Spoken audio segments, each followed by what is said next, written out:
Eh bien, bonjour les amis, j'espère que vous avez apprécié ces 2 premiers épisodes avec mon ami François Bleuez et je tenais à lui faire un petit cadeau, d'ouverture sur ce 3e épisode, en vous proposant donc un extrait de son merveilleux morceau sur, le morceau de Sting et je vous laisse écouter en prélude de ce 3e opus.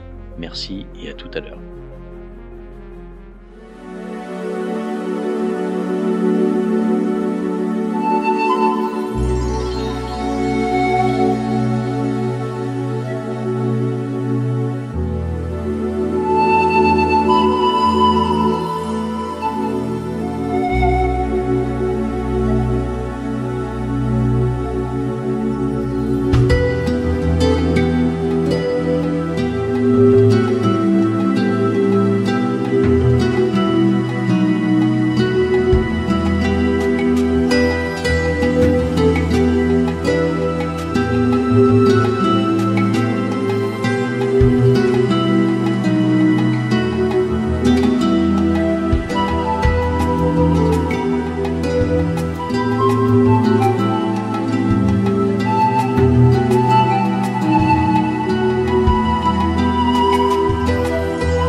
Bonsoir à toutes et à tous.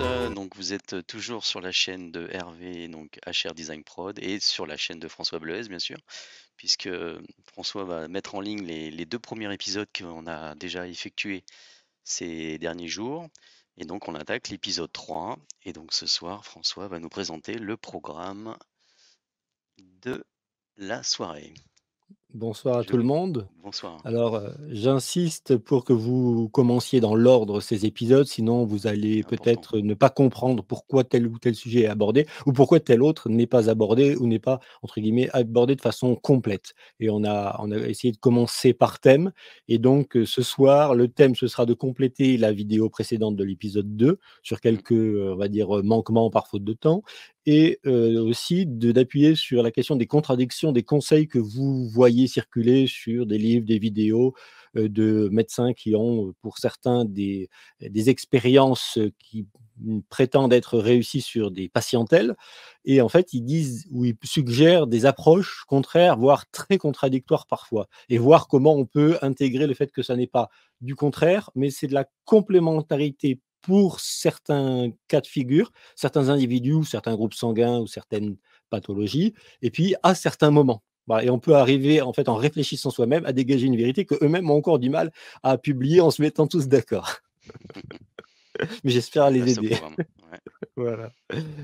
Alors on avait, parlé donc des peuples qui sont exempts de maladies et du fait que, bah, certains grands médecins du début du 20e ont cherché à essayer de comprendre pourquoi et donc comment éviter, les erreurs, du mode de vie entre guillemets «occidental», sédentaire et moderne et les maladies qui y sont corrélées statistiquement. Et alors, parmi un de ces grands axes sur lequel je n'ai pas trop insisté la dernière fois, c'est le fait que tous les peuples qui vivent longtemps ont des périodes de disette pour cause de difficultés à stocker. C'est-à-dire, ce ne sont pas des gens qui ont des silos à grains qui font 3 km cubes. Voilà. Et donc, comme ils ont des difficultés à stocker, qu'est-ce qu'ils utilisent pour stocker? Ben, un petit peu leur ventre, comme Oui. l'écureuil. Ah, voilà, ils stockent leur gras autour du bide.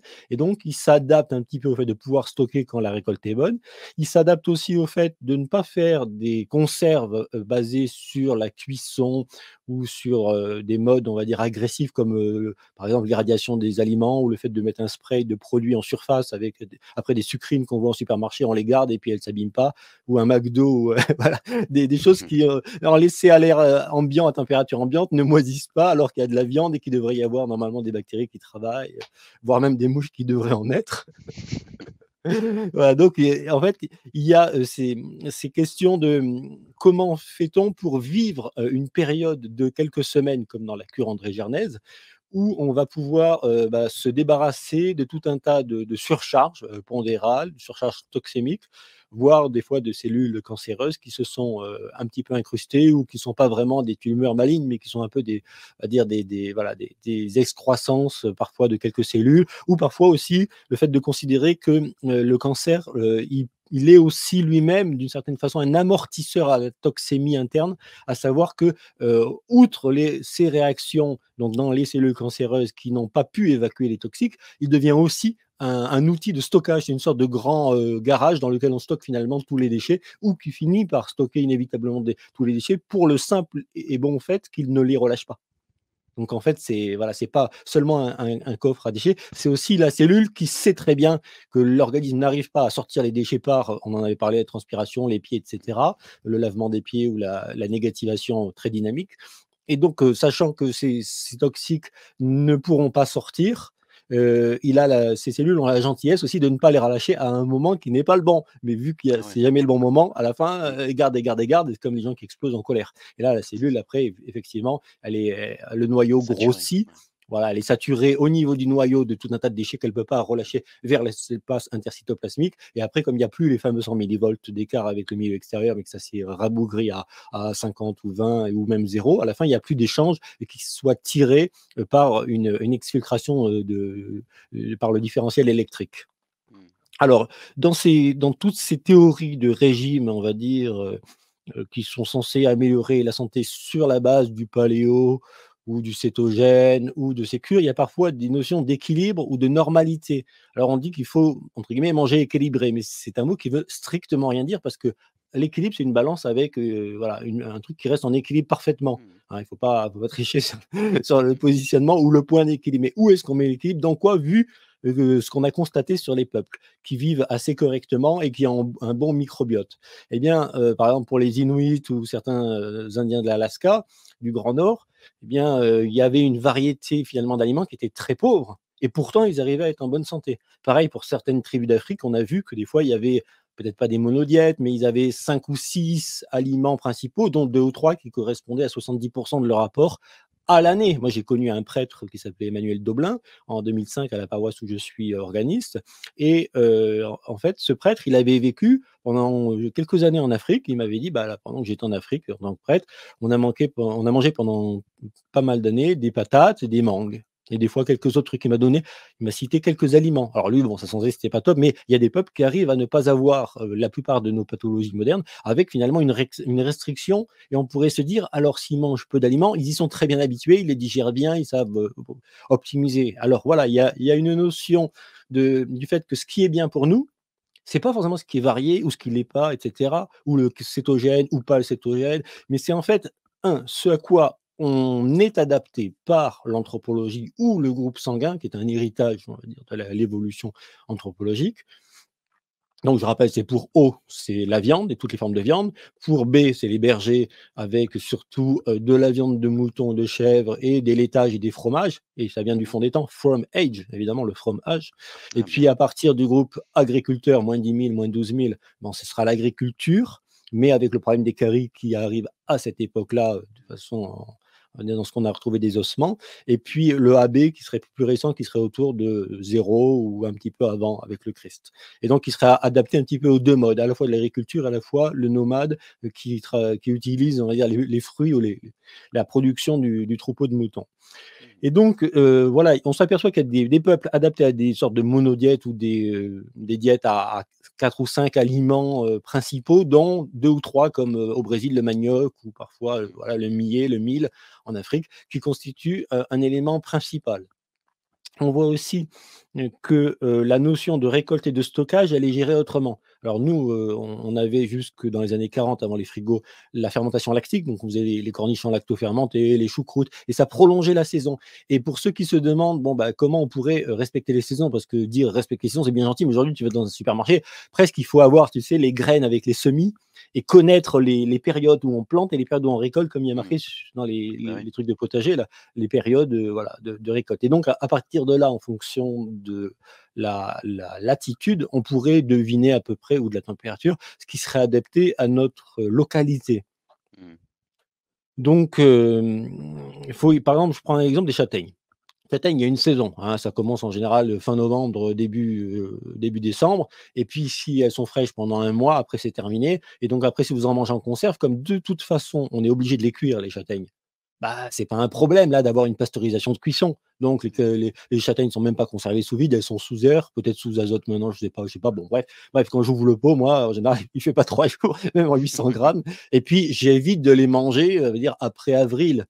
Vous Mmh. voyez? Parce Bah, que oui. théoriquement, la zone de conservation et puis c'est très magnésien, donc c'est Ying, la châtaigne, c'est 280 milligrammes de magnésium, donc très bon, on en avait parlé là pour les allergiques qui ont besoin de se renforcer en magnésium, hein, il y a une statistique, mais il y a aussi tous les gens qui ont une oxydation prononcée, puisque dans les oxydations prononcées, il y a souvent déficit de zinc et de magnésium et inversement, augmentation, du potassium. Donc voilà, sanguin évidemment. Mmh. Donc, en fait, on peut, arriver à comprendre, en fonction de comment les gens, fonctionnaient. Alors des fois, ils fumaient le poisson, tu vois? Donc forcément, tu as une grosse pêche, après tu le fumes et cetera. Donc des fois, on le sale.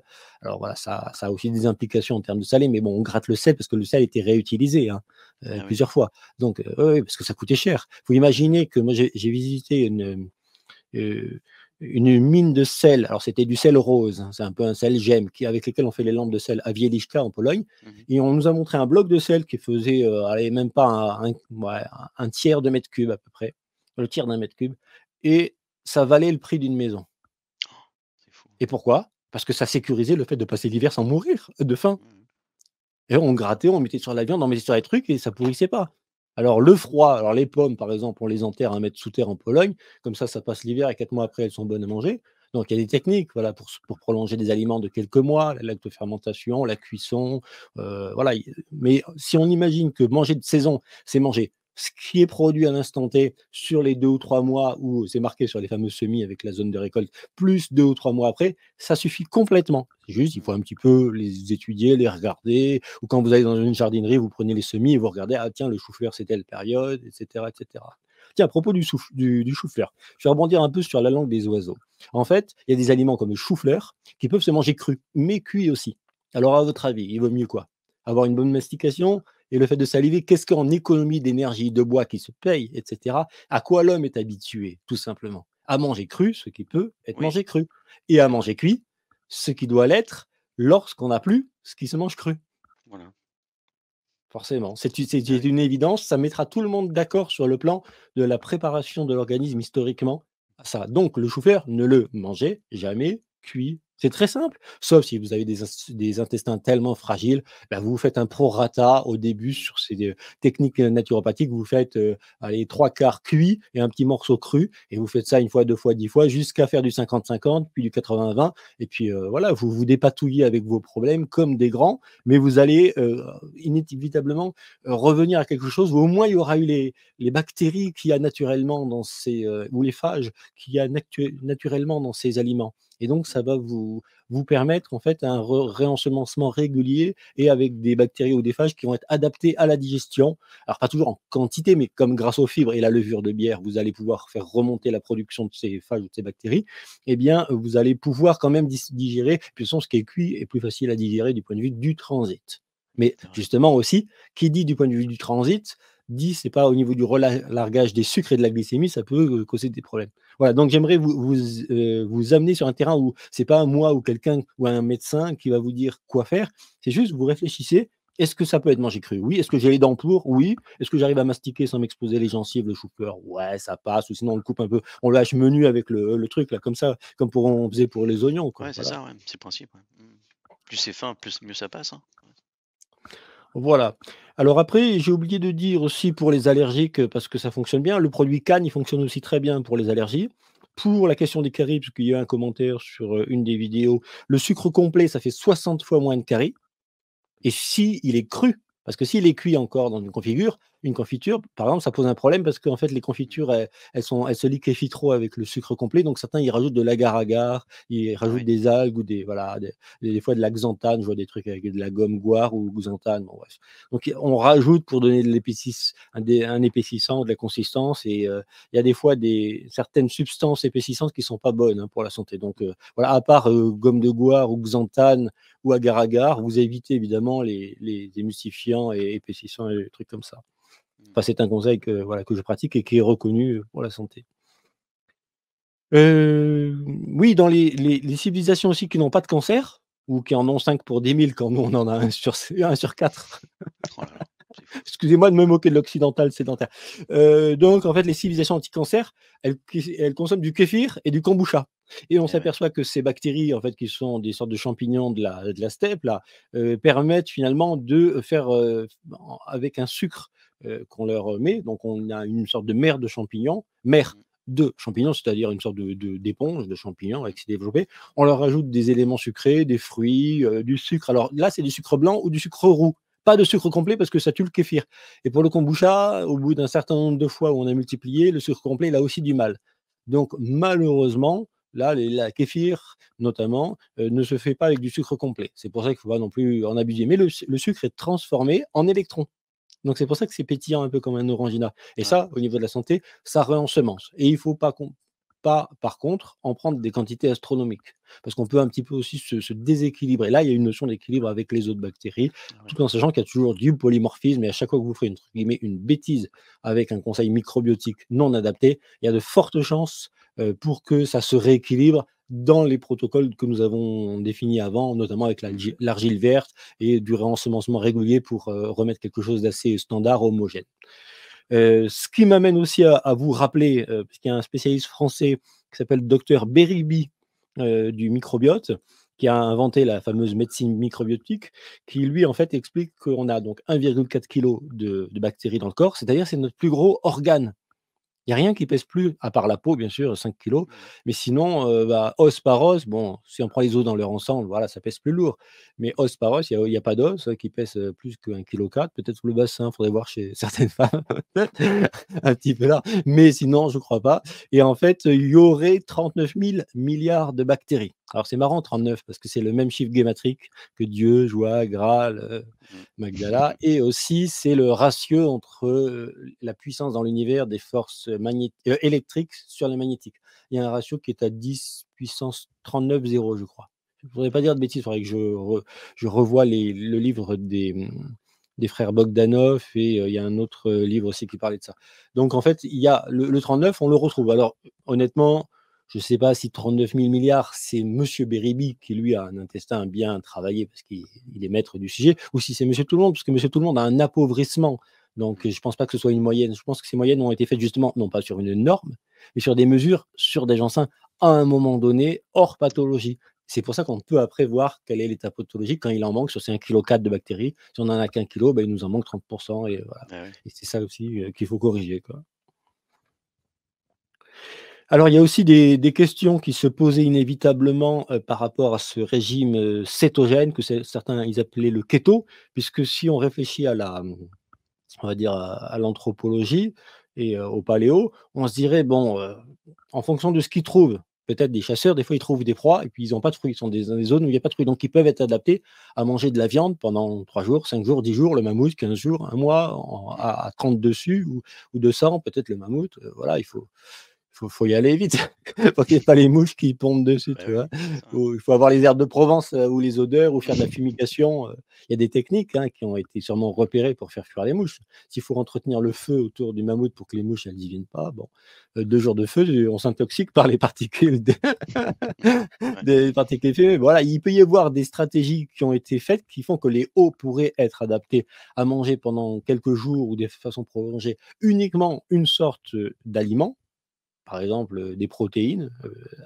animales ou poissons et puis, ce ne serait pas le cas, par exemple, pour les B, les A ou les AB. C'est pour ça que les résultats obtenus avec le régime cétogène, si jamais on vous en parle, vous devez tout de suite demander: «Quel groupe sanguin es-tu?» Si c'est quelqu'un qui est O, Mmh. pas de problème, voilà, ton glycogène à partir de la viande, tu peux le faire les doigts dans le nez et tu peux t'y rester longtemps. Mais n'oublie pas que le chasseur était aussi cueilleur et qu'à l'échelle de l'année, il va falloir aussi varier et avoir des périodes où justement, comme tu es pas stupide, tu vas pas courir après ta bestiole ou ton éleveur de poulet sous antibio, peut-être même en bio d'ailleurs, sait-on jamais et donc tu vas aller quand même prendre des fruits lorsque ces fruits sont récents. Donc tu es Bah aussi oui. chasseur. Donc il faut aussi que tu aies un cycle du glycogène, en circuit direct ou bien une sorte de d'aller-retour avec les triglycérides. Voilà, il y a 2 chemins. On peut prendre du sucre et finalement le stocker sous forme de gras et après faire en sorte que ce gras soit attaqué par l'acidose à certains moments où justement c'est la diète obligatoire parce qu'il y a épuisement et à ce moment-là, ce gras redevient du glycogène. D'accord. Voilà, donc en fait, c'est un cycle et en ce moment, j'ai vu une pub là récemment, qui m'est sortie comme ça sur une vidéo de santé et on a un médecin de plateau de télé qui montre la nana de 35-40 ans, qui a même pas 1 kilo en trop, mais qui met quand même sa ceinture. Lui, il dit: «Moi, je l'ai fait, ouais, ça marche bien. On perd facilement 6 ou 7 centimètres en 6 séances de 45 minutes de jogging avec la ceinture à ultrasons». Alors là, c'est pas les aimants, c'est pas, la tourmaline ou les trucs qui chauffent ou les renvois d'infrarouge long. Là, c'est aux ultrasons. C'est indolore et cetera. Oui, ça peut être très bien pour le tour de taille, mais le truc, c'est qu'il oublie de dire que c'est parce que vous pouvez faire vos 40. Mais il y aura toujours quelqu'un qui va se dire: «Bon, ben, moi, je suis en fauteuil roulant, alors je vais faire juste les muscles pour garder un peu d'activité et faire circuler». Mais qui va oublier de téléphoner à son fournisseur de la ceinture en disant: «Ah oui, mais j'ai eu des problèmes cardiaques il y a tant d'années et puis j'ai un peu d'athérome» et donc le cœur, le dégagement du gras par rapport à son évacuation dans des circonstances normales, surtout si en plus il doit sans arrêt faire des mouvements sur le haut du cœur sous prétexte qu'il est en fauteuil roulant, là, ça va pas lui coller, ça va pas lui aller. Ou bien il faudra qu'il fasse sous surveillance médicale. Ou bien un individu ou une dame âgée qui a eu un souci au fémur, qui peut plus trop marcher, qui peut pas être en marche dynamique pour accompagner l'évacuation de ses graisses qui, au moment de la marche par ultrason, va être décollée. Et ben voilà, le problème, c'est ça, c'est qu'il faut absolument que le rapport entre ce que l'on décolle et ce que l'on évacue et la tachycardie, le flux sanguin et l'élévation de la température sont en correspondance. Donc vendre des bonnes solutions dans des mauvaises circonstances ou des personnes qui n'ont pas toujours la possibilité de comprendre que le plus important, c'est pas la ceinture à ultrasons, c'est ce qui suit la ceinture à ultrasons pour l'évacuation. Si ça reste dans le sang et qu'il y a même pas un nouveau circuit, admettons par exemple qu'on fait ça et après on n'a pas faim. Ça veut dire que le gras est relâché dans le sang et que finalement il redevient un glycogène. Il y a un cycle des triglycérides vers le glycogène. Mais pour ça, il faut aussi pouvoir bouger et se dire: «Tiens, c'est vrai, j'ai fait ça, j'ai perdu 6 centimètres, super, je mange pas pendant, genre 2 jours ou je mange 3 fois moins». Ou surtout pas d'amidon, pas de pain. Voilà, donc en fait, pas de glucides lents et très, très peu de glucides, sucrés. Donc on se fait une sorte de céto pendant la période ou semi-cétogène, pendant la période qui suit l'utilisation de cette ceinture, par exemple. Et ça demande, un point de vue naturopathique et pratique. Mmh. C'est ça. J'avais oublié aussi en parlant des allergies que l'huile de nigel, qui justement est très intéressante aussi dans le cancer, qu'on appelle aussi le cumin noir, donne un très bon résultat aussi dans le cadre de l'allergie. Donc voilà, tous ceux qui ont vu D'accord. l'épisode 2 et celui-là, théoriquement, vous avez, pour l'allergie 90 du problème, qui est traité ou traitable et puis il faut savoir que en fait, l'asthme, par exemple, pour les asthmatiques, est souvent corrélé parce que l'asthme, est d'origine allergique dans Mmh. 78 des cas. Et donc, il y a un exercice qui permet d'évacuer le problème de l'asthme et de l'allergie corrélée. C'est un exercice tout simple, je vais le montrer en reculant un peu. Suffit, alors ça existe dans les exercices Chan ou dans la prière musulmane ou des fois dans quelques prières des coptes où ils s'agenouillent. En fait, il faudra s'étirer, de préférence debout, mettre les mains en haut pour, on va dire, étirer un peu le claviculaire et voilà, le costal bien écarté. Et puis, se plier jusqu'au sol sans forcément garder les jambes tendues. On peut garder les jambes légèrement pliées. Le mieux, c'est d'avoir les pieds nus, histoire d'avoir un peu de négativation si jamais on est sur un sol qui peut être un petit peu à la terre, ça arrive parfois. Et on va souffler tout son air pendant 10-15 secondes. Et après, on va aussi coller le menton sur la gorge, comme ça. Et on souffle tout l'air, on compte 10 secondes, ou 15 si on y arrive. Et une fois qu'on a terminé, qu'il n'y a plus d'air, on essaye de souffler alors qu'il n'y en a plus. Et on fait ça 2, 3, 4 secondes. Et après, On inspire. et là, on ressouffle l'air normalement. D'accord. Puis, on reprend l'air et on se baisse, on met les mains par terre, on souffle les 10 ou 15 secondes. Et puis quand il n'y a plus d'air, 30 secondes. On s'étouffe pas. voilà. Et quand on peut faire ça de façon prolongée, je peux vous dire que pour l'avoir fait une période genre 8 heures par jour, il y a des gens autour de moi qui ont eu des surprises. Voilà. Ah ouais. Je n'en dis pas Ça plus, mais débloque. là, on n'est plus sur de la physique normale. On est sur de la physique qui bouscule un petit peu tout ce qu'il y a autour, ou tous les concepts qu'on se fait. C'est bien. Mais bon, ça, c'est parce que moi, j'étais On a les musicien outils. et j'avais le Ouais. temps je pouvais jouer de la musique en faisant ça, alors qu'il y a des métiers où on ne peut pas forcément faire ce genre d'exercice. Alors moi, je ne me pliais pas, je le faisais comme ça, par pression. Je le faisais au piano, je le faisais des fois dans certaines circonstances où je pouvais faire en même temps l'exercice et en même temps travailler. Et je m'apercevais d'un truc, c'est que j'étais hyper lucide au moment où je soufflais qu'il n'y avait plus l'air. Et je me disais, c'est bizarre, le cerveau a besoin d'oxygène. Et c'est au moment où j'en ai plus que je suis le plus concentré, que je fais le moins de fausses notes, que j'arrive à faire des choses difficiles. Et je me disais, c'est pas logique. Et après, j'ai appris qu'en fait, il y a un système en opposition de phase. C'est au moment où on souffle tout l'air et qu'on n'en a plus que les cellules sont oxygénées. Ah ouais. Donc, en fait, c'est un mouvement inverse. Donc, si on veut que les cellules soient bien oxygénées, il faut avoir ce fameux moment où on essaie de souffler, qu'on n'a plus d'air et qu'on est comprimé. Donc, avec les musulmans, quand ils prient, ils disent Samalama Uliman Hamida. Et donc, ils prononcent une phrase de bénédiction. Voilà, ils essaient de le dire plusieurs fois. Et donc, des fois, il y a le fait de dire une phrase qui est à la fois une bénédiction dans certaines religions, mais qui est aussi pour souffler l'air. Mais des fois, je suis allé à la mosquée à Grasse, les mecs, ils synchronisaient pas la respiration. Ils respiraient alors qu'ils étaient encore là. Alors que le but, c'est ça. C'est aussi une technique naturopathique que le prophète, sallallahu alayhi wa sallam, a donné à la population. Donc en fait, voilà, ceux qui ont des clés, ils les donnent et puis ils essaient de simplifier, puis après le savoir se perd parce que c'est trop compliqué, on fait comme tout le monde, mais après on oublie que l'idée c'était aussi de se plier, position fétale, pression sur le foie, on dégorge le foie, on l'aide à se nettoyer et puis on a le souffle et comme ça les allergies, bah, beaucoup moins. Alors à l'époque, c'était peut-être pas hyper important, sauf aux poussières et aux sables du désert, je sais pas. Mais aujourd'hui, avec les pollens, le fait que les enfants, alors justement, ça aussi dans les allergies, je l'ai pas dit, mais les enfants, faut les laisser à quatre pattes pour que la terre et tout, quand ils sont petits, ils se mettent plein de saletés, les poils de chien, de chat, de machin dans la bouche, parce que grâce à ça, comme en fait l'enfant ne fait pas la différence entre lui et son entourage, à la fois au niveau psychologique et au niveau de ce qu'il assimile, il ne pourra pas être allergique à ce qui est comme lui. Et ce qui est comme lui, c'est ce qu'il aura mis sur sa langue pour goûter, parce qu'il a besoin. Sa langue, c'est un système d'analyse. C'est exactement comme la disquette d'ordinateur quand vous rentrez un disque pour que votre ordinateur il analyse.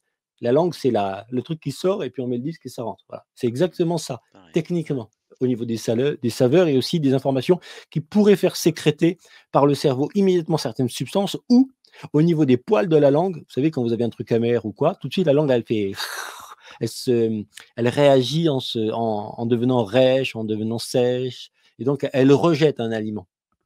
Elle a cette capacité comme un organe qui serait intelligent. Et la peau a aussi cette intelligence. Si jamais, par exemple, vous avez tout un mur et puis qu'il y a un fil à un endroit qui a une pollution électromagnétique, vous pourrez très bien balader votre main près du mur sans avoir l'appareil de détection pour trouver le fil et faire les travaux, par exemple ouvrir derrière le placo et retrouver le fil parce qu'il n'y a pas d'interrupteur à cet endroit-là. Et puis tout d'un coup, votre main, vous allez sentir une petite tension. Et en fait, c'est la main qui encaisse le 50 Hz de la pollution électromagnétique, une vibration, voilà, de 50 fois par seconde. Et en fait, elle va se crisper pour s'assécher, pour mieux résister à la nocivité de l'électricité. Et donc, c'est vrai que quand on a l'habitude des pollutions électromagnétiques, moi, je suis plus dans le coup, mais il y a 20 ans, quand j'en faisais comme ça des analyses, des fois, avec la main, je sentais que, ouais, là, il commence à y avoir une petite tension, une petite vibration, un petit désagrément. Et donc, en fait, on pouvait retrouver. Alors, des fois, je comparais avec l'appareil électrique et il faisait bip, bip, bip, bip, bip, rrrr, donc, en fait, on avait la même sensation. Voilà. D'accord. C'est fou. Le corps humain est Voilà. fantastique. Ouais. Alors, parmi aussi donc les facteurs de longévité des peuples, il y avait, comme on en avait parlé, le véganisme, sauf Mmh. les poissons gras, Ah oui. harengs, maquereaux, sardines. Et comme je vous ai dit, même si on conseille aussi par certains médecins le poisson maigre, moi je recommande de manger uniquement des poissons gras. Mmh. Pourquoi? Parce qu'on pourra en manger un petit peu plus pour le même prix et que le facteur santé, alors que le poisson maigre est remplaçable par d'autres protéines, ça n'a strictement aucune utilité à mon sens. Voilà. Mmh. Il y a aussi le fait que la pêche et la surpêche, si on évite les poissons dits maigres, bah, ça fait qu'on se concentre que sur ceux qui sont indispensables pour la longévité, à savoir les gras. Alors j'ai évité aussi ceux d'élevage, bien sûr, que les sauvages et donc ça c'est harengs, sardines et maquereaux, voilà, il y a que ça. Hors de ça, dans les poissons gras, il y aura beaucoup de mauvaises pêches, donc c'est pas la peine, techniquement, si on mange des œufs aussi. Si voilà, si on est végan, mais qu'on mange des œufs, et aussi un petit peu de fromage, si on voilà, si on est du groupe B. Alors moi, je suis AB, donc quand on est B, on va être plus adapté au fromage. Si vous êtes A, c'est normal que vous aimiez pas forcément beaucoup le fromage, quoi. Et par contre, si vous êtes B, que vous aimez beaucoup le fromage, c'est logique aussi. Faut essayer de comprendre les attirances que l'on a C'est ça. sur Ouais, les c'est groupes vrai. sanguins, Mmh. parce que c'est une forme d'adaptabilité et la non adaptabilité est aussi une pollution. Alors là, j'aimerais parler de pollution que les gens ils ignorent ou qu'ils en tiennent pas compte. Par exemple, il y a la pollution thermique. Et normalement, il faut pas manger des trucs qui sortent du frigo, mais souvent quand on n'a pas fini son assiette la veille pour une crudité, ben, on a préparé trop. Le lendemain, on la prend en fait au moment de manger à midi, on la sort du frigo et puis on n'attend pas 2 heures qu'elle se remette et on va Bah pas oui. la mettre non plus au four. Alors qu'est-ce qu'on fait? Ouais. On la mange et elle sort du frigo entre 4 et 6 degrés selon l'étage. Ah, c'est pas Et bon le ça. cerveau et le ventre, bah, il aime pas. Bah Donc non. qu'est-ce qu'il faut prendre l'habitude de faire? C'est qu'on sort le matin, si Mmh. on est chez soi bien sûr et on fait du travail à distance, la crudité qui est restée par exemple ou la carotte que l'on va râper à midi. Comme ça de 4, elle Mmh. passe à, bah, 20 température Ouais, ambiante et voilà, déjà c'est ça. 20 plus la mastication Mmh. va permettre que ça arrive plus vite au 37 qui évite d'éteindre le fameux feu Mmh. gastrique, qui est à la fois un feu D'accord. de température et un feu d'acidité. D'accord. Parce qu'il y a la double notion, hein. C'est acidité, relargage du proton et a aussi un effet électrique et donc voilà, le fait de diluer ce feu, c'est un souci, ça se dilue par la quantité de liquide si on boit des grosses quantités dans le début de repas, ce qu'il faut évidemment ne pas faire, ou parce qu'on amène du froid. Ce sera la même énergie, l'eau ou le froid, hein, par dilution de ce feu qui est on va dire qui est retenu, au fond de l'estomac pour justement permettre une bonne digestion. Parce qu'on accumule par la salive, quand on déglutit, quand on avale sa salive, on accumule des sucs gastriques qui vont être utilisés lors du déjeuner. Alors voilà, une forme de pollution à laquelle les gens ne pensent pas. Après, au niveau de la mastication, c'est pareil. Quand vous mangez une orange, bah, vous mangez une orange. Quand vous prenez un verre de jus d'orange, genre un verre de bar, bah, vous avez parfois 3 ou 3,5 oranges. Donc en fait, si vous les aviez eu à mâcher, vous auriez eu des sensations de palais, vous auriez eu une information qui dialogue entre la langue et le cerveau, l'analyse qui informe, et qui prépare un petit peu l'estomac à arrêter de mettre le moindre sucre parce que l'orange étant acide, aucun intérêt à rajouter des sucres, acides alors qu'il y a d'autres substances qui vont permettre de digérer le sucre de l'orange. Donc en fait, le fait de goûter alors que quand on boit, des fois, on a très soif et on utilise le fait de boire un jus dit d'orange pour se désaltérer. Mais c'est pas ça qu'il faut faire.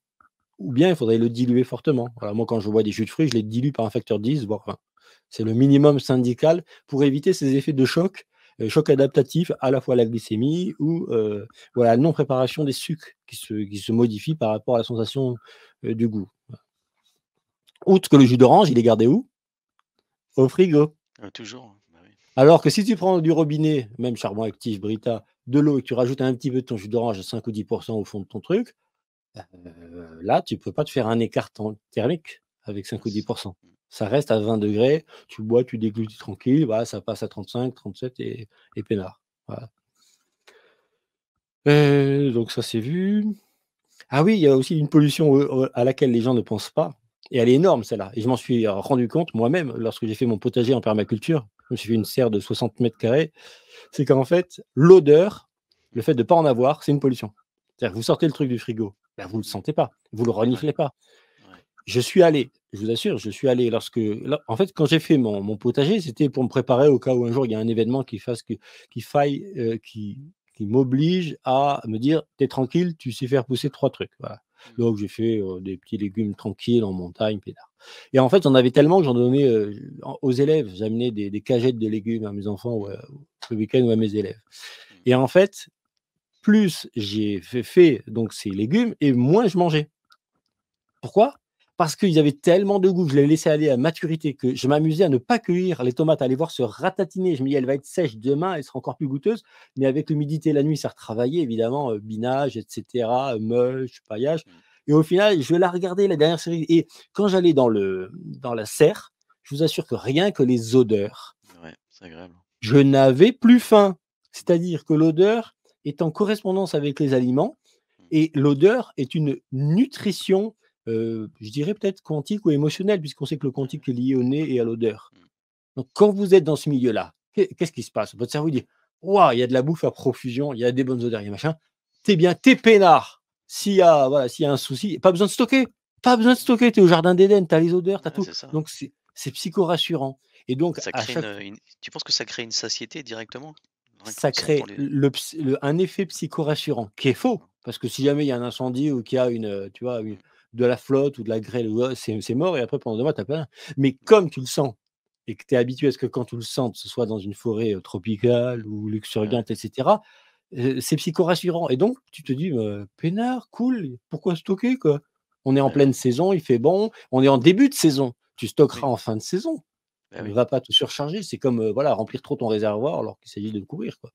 Voilà et donc voilà, le fait de ne pas, sniffer parce que c'est recouvert de plastique, au supermarché ou de ne pas être en interaction d'odeur avec son aliment. C'est pour ça aussi que les gens, ils aiment bien faire cuire parce que tous les tenants du cru, ils disent: «Ouais, il y a des gens qui veulent pas s'y mettre parce qu'ils aiment bien les odeurs». Mais oui, parce qu'ils aiment que les odeurs se dégagent. Il faut trouver Ouais. donc le bon compromis entre le dégagement de l'odeur en faisant juste réchauffer très légèrement et très doucement, un plat, sans jamais que ça dépasse les 50 degrés pour pas tuer justement les probiotiques quand il y en a, par exemple comme dans le chou-fleur. Mmh mh. Mais voilà, tiens, à propos du chou-fleur, je pensais au fait que ça contient du soufre et souvent dans la souffrance dont on avait parlé dans l'épisode précédent, voilà, il faut parler du soufre parce qu'en fait, les gens ne savent pas, mais ils vont comprendre les choses et il existe une pierre jaune qui s'appelle une pierre de soufre parce qu'elle Mmh. contient du soufre et on l'utilise pour se frotter les endroits où on a mal et qu'est-ce qu'elle déclenche? Une réaction d'oxydation à l'endroit où on la frotte. Alors là, c'est pas de l'oxydation grâce à l'oxygène, c'est de l'oxydation au sens électrique du terme, c'est-à-dire, voilà, ça tire des électrons par réaction et ça crée, on va dire, une réaction en chaîne sur la zone. Cette réaction en chaîne est utile parce qu'elle va faire stimulation de l'oxydation, fabrication de tout un tas de substances et du dynamisme. Mais après, si la nuit on se repose bien, il y aura réduction. Donc ça relance le cycle de façon complète. Mais il faut savoir aussi que bah, tous les composés soufrés, notamment dans le chou-fleur, en fait, ils sont très bons pour le système immunitaire. Donc D'accord. si on a des maladies typiquement liées à une baisse d'immunité, tous les composés soufrés, l'oignon, le chou-fleur, et cetera, vous regardez, bon l'ail, c'est très riche en soufre, à part que c'est Oui. un poil hard. Voilà, donc il faut trouver le bon équilibre entre la dose et le taux de cuisson dont j'avais parlé avant, Mmh. ou de non-cuisson, cuisson douce, vapeur, et cetera. Et puis, l'ingurgitation d'une quantité régulière de soufre, notamment en hiver, pour que les maladies, entre guillemets, liées à la baisse de l'immunité, par rapport aussi à la baisse du soleil, l'exposition, et cetera, vitamine D ou pas, bon bref, que ce soit compensé par une, heu, une alimentation riche en soufre. Il ne faut pas passer 2 mois en hiver sans manger des composés soufrés Bah, oui. à dose importante. Voilà, ce serait une stupidité. Et puis, il y a aussi le fait que, en fait, quand on a des dysbioses, quand on a une dysbiose intestinale, en fait, on émet des gaz qui peuvent être très odorants et malodorants et très chauds. Et parmi les pires, c'est l'odeur d'œuf pourri, c'est l'hydrogène sulfureux. Et donc, Ah ça oui. vient du soufre. Donc, quand D'accord. on dit: «Est-ce que tu souffres?» c'est est-ce que tu souffres la pierre sur l'endroit où tu as mal, ton Ah bobo, ouais. c'est est-ce que tu souffres en tant qu'évacuation de l'hydrogène sulfureux. Ouais, bien vu. Voilà, donc c'est ou est-ce que tu souffres, voilà, il faut après souffrir son alimentation pour éviter la souffrance, le soufre en Souffrance. se. Voilà. D'accord. Voilà, bon donc j'ai fait un petit peu, on va dire j'ai un peu complété la vidéo, numéro 2 sur laquelle j'avais, pas forcément, développé suffisamment, tous les aspects que je voulais. Voilà, voilà. Alors après, j'aimerais parler un peu des associations alimentaires, parce que là, il y a par exemple des fois des grosses erreurs. Ah non, juste avant, pour que je termine sur la question du cétogène ou pas cétogène selon les maladies, voilà, il y en a certains qui disent cétogène, ça m'a sauvé du cancer, cétogène, ça m'a sauvé de ceci, cétogène, ça m'a sauvé de cela, et d'autres qui disent attention, au bout de 50 cétogènes, les rythmes cardiaques augmentent, trop de gras, trop de ceci, trop de gras qui se dépose. Mais est-ce que le gras, c'est un gras cuit ou un gras cru? Est-ce que vous avez mis votre huile d'olive dans la poêle et c'est monté à 110 degrés? Ou est-ce que vous avez mis, comme je vous ai conseillé, l'huile uniquement crue avec très très peu, voire pratiquement rien pour remplacer le téflon de la casserole? Bon, voilà. Ou sinon, maintenant, il y a des casseroles en pierre, plus ou moins vitrifiées, qui sont très bien aussi. Ah, avec une spatule en bois, on gratte un peu, on met un peu d'eau, ça part. Voilà. Et donc, en fait, les médecins, là, ils n'ont pas ces éléments-là. Ils ne discutent pas à ce niveau de précision. Contrairement à ces vidéos qui vont aller dans la précision. Et donc, est-ce que le rythme augmenté des cétogènes, c'est parce qu'ils consomment des gras assez souvent qui sont cuits? Alors, par exemple, il y a aussi, est-ce qu'ils se sont intoxiqués avec des poissons aux métaux lourds? Parce que les poissons, comme surtout les crevettes, tout ce qui est au fond de l'océan, ça peut choper beaucoup de métaux lourds. Parfois, il y a les huîtres qui sont impropres à la consommation, alors qu'on dit, si vous voulez votre dose d'iode et de zinc, bah, vous prenez des huîtres une fois ou deux par an et vous avez votre dose peinarde. Voilà. Donc, en fait, pour le zinc, bah, il faut trouver des substituts, le pépin de courge ou l'huile de pépin de courge vis-à-vis de l'huître, bien que l'huître soit le plus riche. Sinon, il y a aussi le germe de blé. Bon. Et puis, pour l'iode, bah, là aussi, il faut trouver un substitut si on ne veut pas se taper des crevettes, des huîtres, des trucs du fond de la mer qui ont récolté ou des poissons gras d'élevage, encore pire, Les qui saumons, ils sont...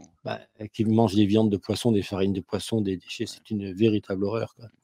C'est pour ça que je disais uniquement sardines à rang macro, quoi. Voilà, ça évite de vider la mer. Je rappelle que 98% des gros poissons ont disparu. 98%. C'est énormissime. La vidéo, je l'ai réécoutée 2 fois, à tel point je ne croyais pas le truc. À cause de la surpêche, c'est ça? À cause de la surpêche. Mais en même temps, en 10 ou 15 ans, ça peut se refaire. C'est-à-dire que quand on a vu à quelle vitesse on les a bousillés et dans certaines zones où on a arrêté, à quelle vitesse c'est remonté, on sait que si on arrête les bêtises, en 10 ou 15 ans, ça peut se remonter à 60% de ce que c'était avant. Mais voilà, va falloir arrêter de piquer à la mer, parce que sinon, après, il y a des problèmes dans les chaînes de prédateurs, il y a des problèmes sur le plancton. Bon, voilà. Ça, là, c'est pas le sujet. Voilà, donc par rapport aux cétogènes, en fait, moi, ce que j'ai compris d'après tout ça et mon expérience, c'est que ce serait stupide de ne pas faire une année sans un mois cétogène. C'est-à-dire un mois sans sucre ou sans amidon, ou bien avec une restriction des sucres qui serait de 4/5 des sucres. Ce serait stupide. Et ce serait stupide de faire cette restriction des sucres qui ne serait pas à un moment, pour nous les occidentaux d'Europe du Nord, au moment du carnaval, puisque carne, aval, tu manges ta viande, et puis après, c'est carême. Hein. Donc, tu aimes le car aime, et tu aimes prendre soin, care. Tu aimes, et donc care, moi, care, je fais attention, je prends soin. Voilà, donc il faut l'entendre, évidemment. Donc, et il serait aussi stupide, pour des gens qui ne sont pas du groupe O, et même peut-être pour des gens du groupe O, de faire toute l'année du cétogène. Ou bien, si jamais ils ont eu un cancer avec des débuts de récidive, ça va mieux quand ils refont plus céto et qu'ils voient effectivement avec le PET scan que le cancer reprend quand ils abandonnent le céto. Alors là, il faut qu'ils continuent le céto à 80-90% jusqu'à ce que le PET scan montre que les tumeurs se sont résorbées, aient été bouffées, attaquées par l'acidité, etc. Au pire aussi, ils peuvent mixer avec la technique de André Gernez un peu d'hydrate de chloral pendant les périodes de jeûne. Ils peuvent aussi mixer avec de la B17. Voilà, donc soit les amandons à l'intérieur des coquilles de noyaux d'abricot. Hein. C'est les amandes à l'intérieur des noyaux et non pas le noyau, sinon on a un procès. Il y a des gens qui s'intoxient, ils mangent le noyau entier. Non, c'est l'amande amère à l'intérieur et c'est 1 à 3 par jour si on veut faire quelque chose de régulier pendant un mois et qu'on a une maladie de type cancer. Ceci n'est pas un conseil, c'est juste ce qui est pratiqué par les gens qui ont des résultats et qui prétendent en avoir. Voilà. Ou sinon, ce serait de la B17 issue du pépin de pamplemousse. Elles ont 2 modes d'action différentes, donc c'est bien de les compléter. Et évidemment, si les cellules cancéreuses sont privées de sucre pendant 2-3 semaines, dès qu'après vous allez ingérer un peu de sucre, elles vont se ruer dessus. Donc, qu'est-ce qu'il faut faire? Il faut remanger un tout petit peu de sucre avec de la B17 imbibée. Vous pouvez vous amuser comme ça à imbiber, vous mettez un jus de fruits, genre un jus d'ananas, et vous mettez toujours pareil dans un ratio de pas plus de 5 ou 10% du verre complet, et vous rajoutez de la B17 et vous remuez bien, et donc ça va se mélanger, et quand la cellule va prendre le sucre, enfin du sucre, hop, elle va prendre la B17 et elle va clamser. Le piège. Ah, c'est le piège à rat. Le piège à C'est rat, bien. voilà. Il y a des techniques comme ça qu'il faut un petit peu. Et puis vous pouvez tourner, vous pouvez faire 5 jours des amandons, des noyaux d'abricot, et puis 5 jours de la B17. Évidemment, si vous devez le faire, ce côté nettoyage, ce sera dans le cycle Rhin. Et le cycle Rhin, c'est après la pleine lune jusqu'à la lune noire sur 14 jours. C'est à D'accord, ce moment-là que ça va être le plus efficient pour évacuer tous les déchets. Voilà. d'accord. Donc c'est aussi quelque chose qui peut être fait par les gens qui, sont dans ces problématiques-là et qui essayent un petit peu tout ce qui se dit, tout ce qu'ils essaient. Il faut qu'ils comprennent que le cétogène sur, 20 ou 25 ans, c'est pas forcément adapté à tout le monde et surtout pas sur la totalité de l'année. Et il faut qu'ils comprennent aussi pourquoi certains disent: «Le cétogène m'a sauvé, vive le cétogène, cétogène Akbar» et cetera. Tu vois? Ils se Mmh. prosternent devant un régime, alors qu'en fait, selon après ce qu'ils vont manger, il peut y avoir des inconvénients. Alors après, certains qui sont au courant de ces problèmes, par exemple, les poissons et les métaux lourds, ils vont, mettre les poissons en hauteur, tu sais, comme dans les marmites où c'était en hauteur, on mettait en vapeur et comme ça, Mmh. toute l'eau qui revient au fond, c'est pas l'eau du poisson. Comme c'est saturé en eau, c'est pas l'eau du poisson, mais il transpire et il lâche les métaux lourds et après l'eau Ah ouais. du fond, de la marmite vapeur, de la cuisson vapeur en marmite fermée, eh bien, elle va être dégueulasse des métaux lourds, entre autres, et parfois D'accord. d'un peu de gras de poisson, et cetera. Donc ça Mmh. permet aussi de dégraisser un peu le poisson ou les Ouais, viandes, c'est bien. parfois certaines techniques, et d'avoir un kétogène pas trop gras. C'est ça D'accord. aussi l'idée. Voilà, dégraisser un peu les viandes. Alors, Mmh. les musulmans le font avec le kebab, enfin les maghrébins le font avec le kebab. Voilà, dégraisser un petit peu les viandes avant conso, ou Mmh. les poissons. Pour les métaux lourds, ça peut être une technique utile. Et ça permet aussi de dire que finalement, personne n'a raison, personne n'a tort. C'est juste que si on n'a pas de maladie de type cancer, le kétogène, c'est une fois par an et voilà, c'est une cure où c'est qu'on tiens, on se sent mieux, on l'a fait, voilà, 15 jours, un mois et puis, il ne faut pas Mmh. non plus, trop choquer son organisme en lui faisant une grosse variable. Il faut qu'il Ouais. puisse, voilà. Donc on y entre en souplesse et on en sort en souplesse, sur 2 ou 3 jours minimum, entrée et sortie et puis on dépasse pas 3 semaines pour l'expérience ou pour le moment, voilà. Mmh. J'ai mon fils, à 20 ans, il a fait un mois sans sucre. Voilà, pas d'amidon, pas de sucre, pas de Bien. céréales, pas de pâtes et pas de fruits, sucrés, pas de goût sucré. C'est bien. Voilà, il s'est fait l'expérience parce qu'il voulait voir les résultats sur le côté sport. D'accord. Bon, voilà, c'est des choses qu'il faut pratiquer de temps en temps. Mmh. Comme ça, on a le retour sur soi. Ce que le médecin, lui, ne saura jamais. C'est Ouais. qu'est-ce que ça nous fait à nous? Est-ce que ça nous empêche d'aller travailler? Est-ce que ça voilà et après on fait son réglage Mmh. et aussi donc dans le cas des diabètes, il peut donner aussi un bon résultat puisqu'il permet de lisser le Mmh. le le relargage de glycogène et alors pareil dans les associations, par exemple, heu, il y a des fois des gens qui disent: «Pas d'association d'aliments», ou bien on sépare, on fait des monodiètes, voilà et ben moi ce que je constate et ce que je comprends de la survie des peuples qui ont des fois qu'un seul plat pendant plusieurs jours ou pendant, ou qu'un seul type d'aliment, c'est que c'est vrai que si on se fait une grosse marmite d'un plat, ça peut Mmh. paraître par exemple être du riz avec des lentilles corail. Mmh. Hein, et qu'on en mange plusieurs fois dans la semaine, le corps a le temps de s'adapter à ça et si c'est en plus, bah, après la récolte du riz, c'est-à-dire, automne-hiver évidemment et début de printemps et que bon, c'est un aliment un peu froid, hein, le riz, c'est quand même un aliment froid, mais c'est un aliment aussi qui est yin parce qu'il est magnésien, assez magnésien et donc ça va voilà, il va y avoir des sucres, du riz si on y rajoute de la levure et un peu de gras, Mmh. voire même de la graisse de coco, par exemple, si on veut éviter que ce soit bactériogène, parce que la graisse de coco a un effet anti-staphylocoque, hein, à la Mmh. fois buccal et aussi un peu sur des bactéries indésirables, eh bien, ça va, limiter le flux de sucre. Avec les lentilles corail ou avec un poisson, par exemple, des sardines, ça va compléter sucre et protéines et en fait, pour que les protéines soient utilisées par les cellules, il y a besoin de glycogène. Donc il Mmh. ne faudrait pas manger, que de la viande et du poisson pendant 10 jours et ne plus avoir du tout, du tout, du tout, si on n'est pas haut en tout cas et qu'on n'est pas habitué à ce genre de choses, ne plus avoir du tout de sucre. C'est pour ça que dans les associations du même repas, on conseille quand même d'avoir, un sucre, un féculent et une protéine quand même, parce Mmh. que, ça va faciliter l'entrée des protéines. Parce qu'en gros, pour rentrer dans la cellule, il faut que le pancréas fabrique de l'insuline et pour qu'il fabrique de l'insuline, il faut qu'il soit stimulé et c'est quoi la Ouais. stimulation? C'est manger des C'est le éléments un peu sucre. sucrés. Ouais. Voilà, donc pas d'insuline égale pas de porte d'entrée des protéines vers la cellule et pas d'échange ou peu. Mmh. Donc ça participe. Donc pour les diabétiques, par exemple, il ne faut pas faire des choses, excessives sur le keto ou ce genre de choses en se disant: «Ah ça va mieux», non. faut pas oublier que déjà un repas, il a son effet parfois entre 7, 10 ou 15 heures après, au niveau de la glycémie générale, Ah hein. oui. Voilà, donc ça se lisse et il faut apprendre aussi au corps à travailler ce lissage et ce lissage, comme j'en avais parlé dans l'épisode 2, c'est la question-réponse. Allô, c'est ici, l'intestin grêle, première partie.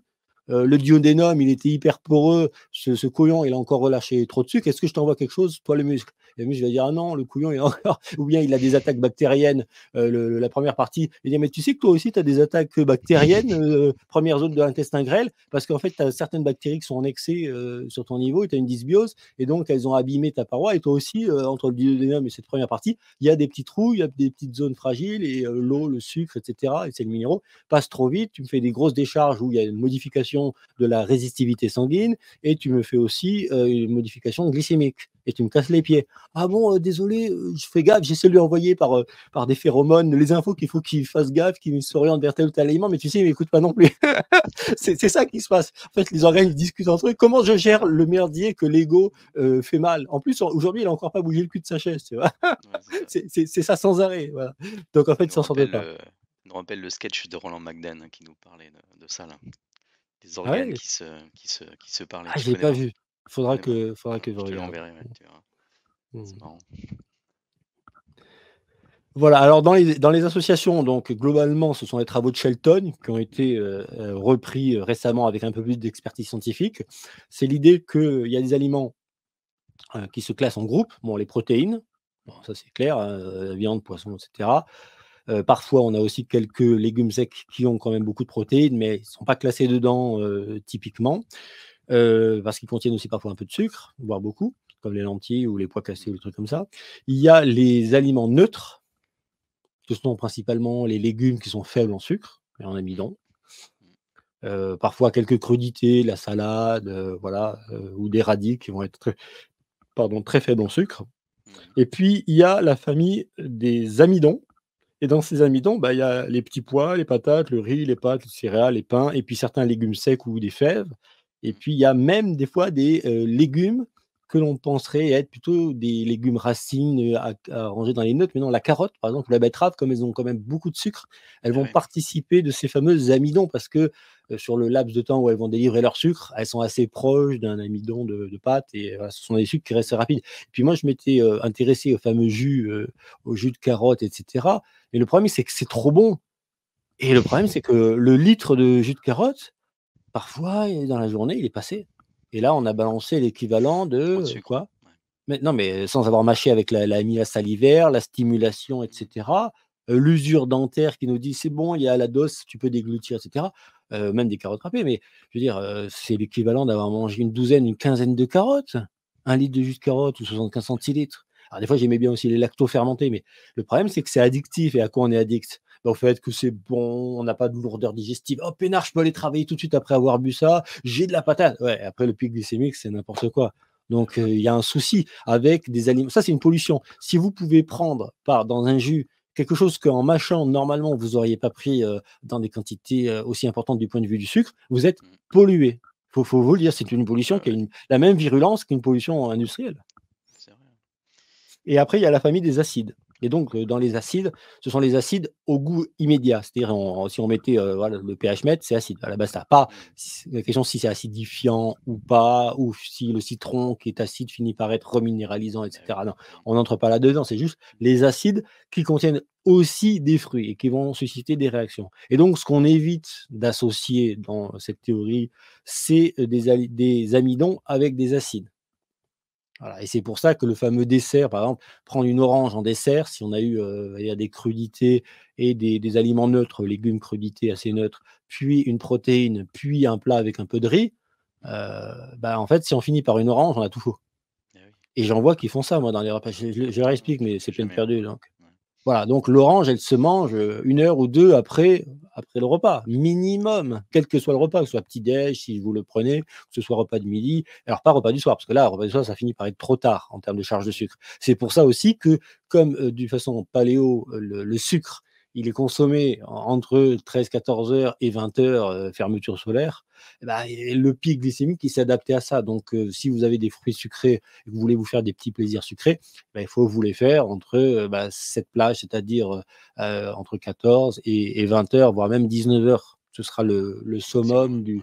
voilà, de ce qui va être et en plus, vous aurez un avantage, c'est que vous aurez un somnifère gratuit. Parce qu'avec le pic de sucre, votre pancréas après, il va devoir quand même travailler, hein. Il y a le repas du soir, il y a ses sucres, voilà et à ce moment-là, il va devoir, bah, réagir à ces sucres qui vont être digérés pendant la nuit et donc il va vous mettre un peu dans le coltard, ça va vous endormir. Ah, c'est Donc bien. le pancréas, c'est un gentil assommeur qui va vous aider à vous endormir le soir si, vous avez veillé entre autres à baisser la lumière, à mettre les lumières bleues. Tiens, j'ai pas mis. Je vais mettre, voilà, voilà. Comme ça, qu'on voit que moi je suis là, il est 22h28 pendant qu'on enregistre et j'ai oublié ma lumière bleue et j'ai oublié aussi de baisser l'éclairage. Voilà, hop, Voilà, je baisse, on fait, voilà, on dit, c'est on bien. apprend, on fait. Apprendre des choses et ne pas les faire tout de suite, c'est ne pas les avoir, engrammées ou tester pour voir si ça nous va. Mmh. C'est une folie, quoi. Voilà, bah, là, j'ai fait le tour, de tout ce sujet, on va dire, par rapport au délai, sur le problème acide et amidon et puis dans les associations, des fois les médecins, ils oublient un truc, c'est que le lait et le poisson ne va pas ensemble.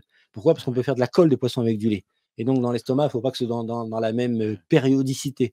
Donc s'il y a même une sauce béchamel où il y a du lait avec du poisson, bah, vous évitez. Ah Vous ouais. mélangez pas les 2. Ah oui. Parce que des fois, il y a des pâtissiers qui me disaient: «Moi, je fais très bien tel truc de poisson avec de la béchamel». J'ai dit: «Ah mais tu tout faux. Si j'étais ministre de la santé, je t'interdirais ça de 3 claques. Ça fait de la colle, quoi». Donc voilà, éviter alors déjà que le lait d'aujourd'hui n'est pas le lait d'hier, Eh oui, hein, déjà. c'est-à-dire d'il y a 70 ans, hormones de croissance et puis le lait n'est plus cru, c'est pas le lait qui sort du pied de la ferme. Parce que si on veut prendre du lait déjà, c'est pas adapté en termes de taille de protéines, mais aussi si on en prend, il faudrait en prendre une cuillère tous les 15 jours, une cuillère à café ou à soupe tous les 15 jours, juste pour les bactéries. En étant sûr que les vaches, broutent, se déplacent dans le champ et Mmh. ne sont pas avec des éoliennes ou des lignes de tension, des transfos ou des trucs où Ouais. elles encaissent des charges électriques pourries qui déstabilisent la teneur et la composition du lait. Voilà, Eh oui. donc c'est tout un tas de choses qui aujourd'hui font que c'est difficile à être sûr de trouver un lait qui correspond à ce que nos grands-parents ou nos parents avaient et c'est pour ça Ah qu'ils oui. aimaient bien aussi prendre des bactéries parce que même si le lait était pas forcément très digeste, surtout après, 13 ans, puisqu'on fait pas la lactase. Après 13 ans, il y a plus de lactase. Ah ouais. Et bien, voilà, donc en fait, il la quantité de lait, il faut jamais en prendre. Après 13 ans, c'est totalement indigeste et avant 13 ans, ça doit être un aliment de survie, le lait.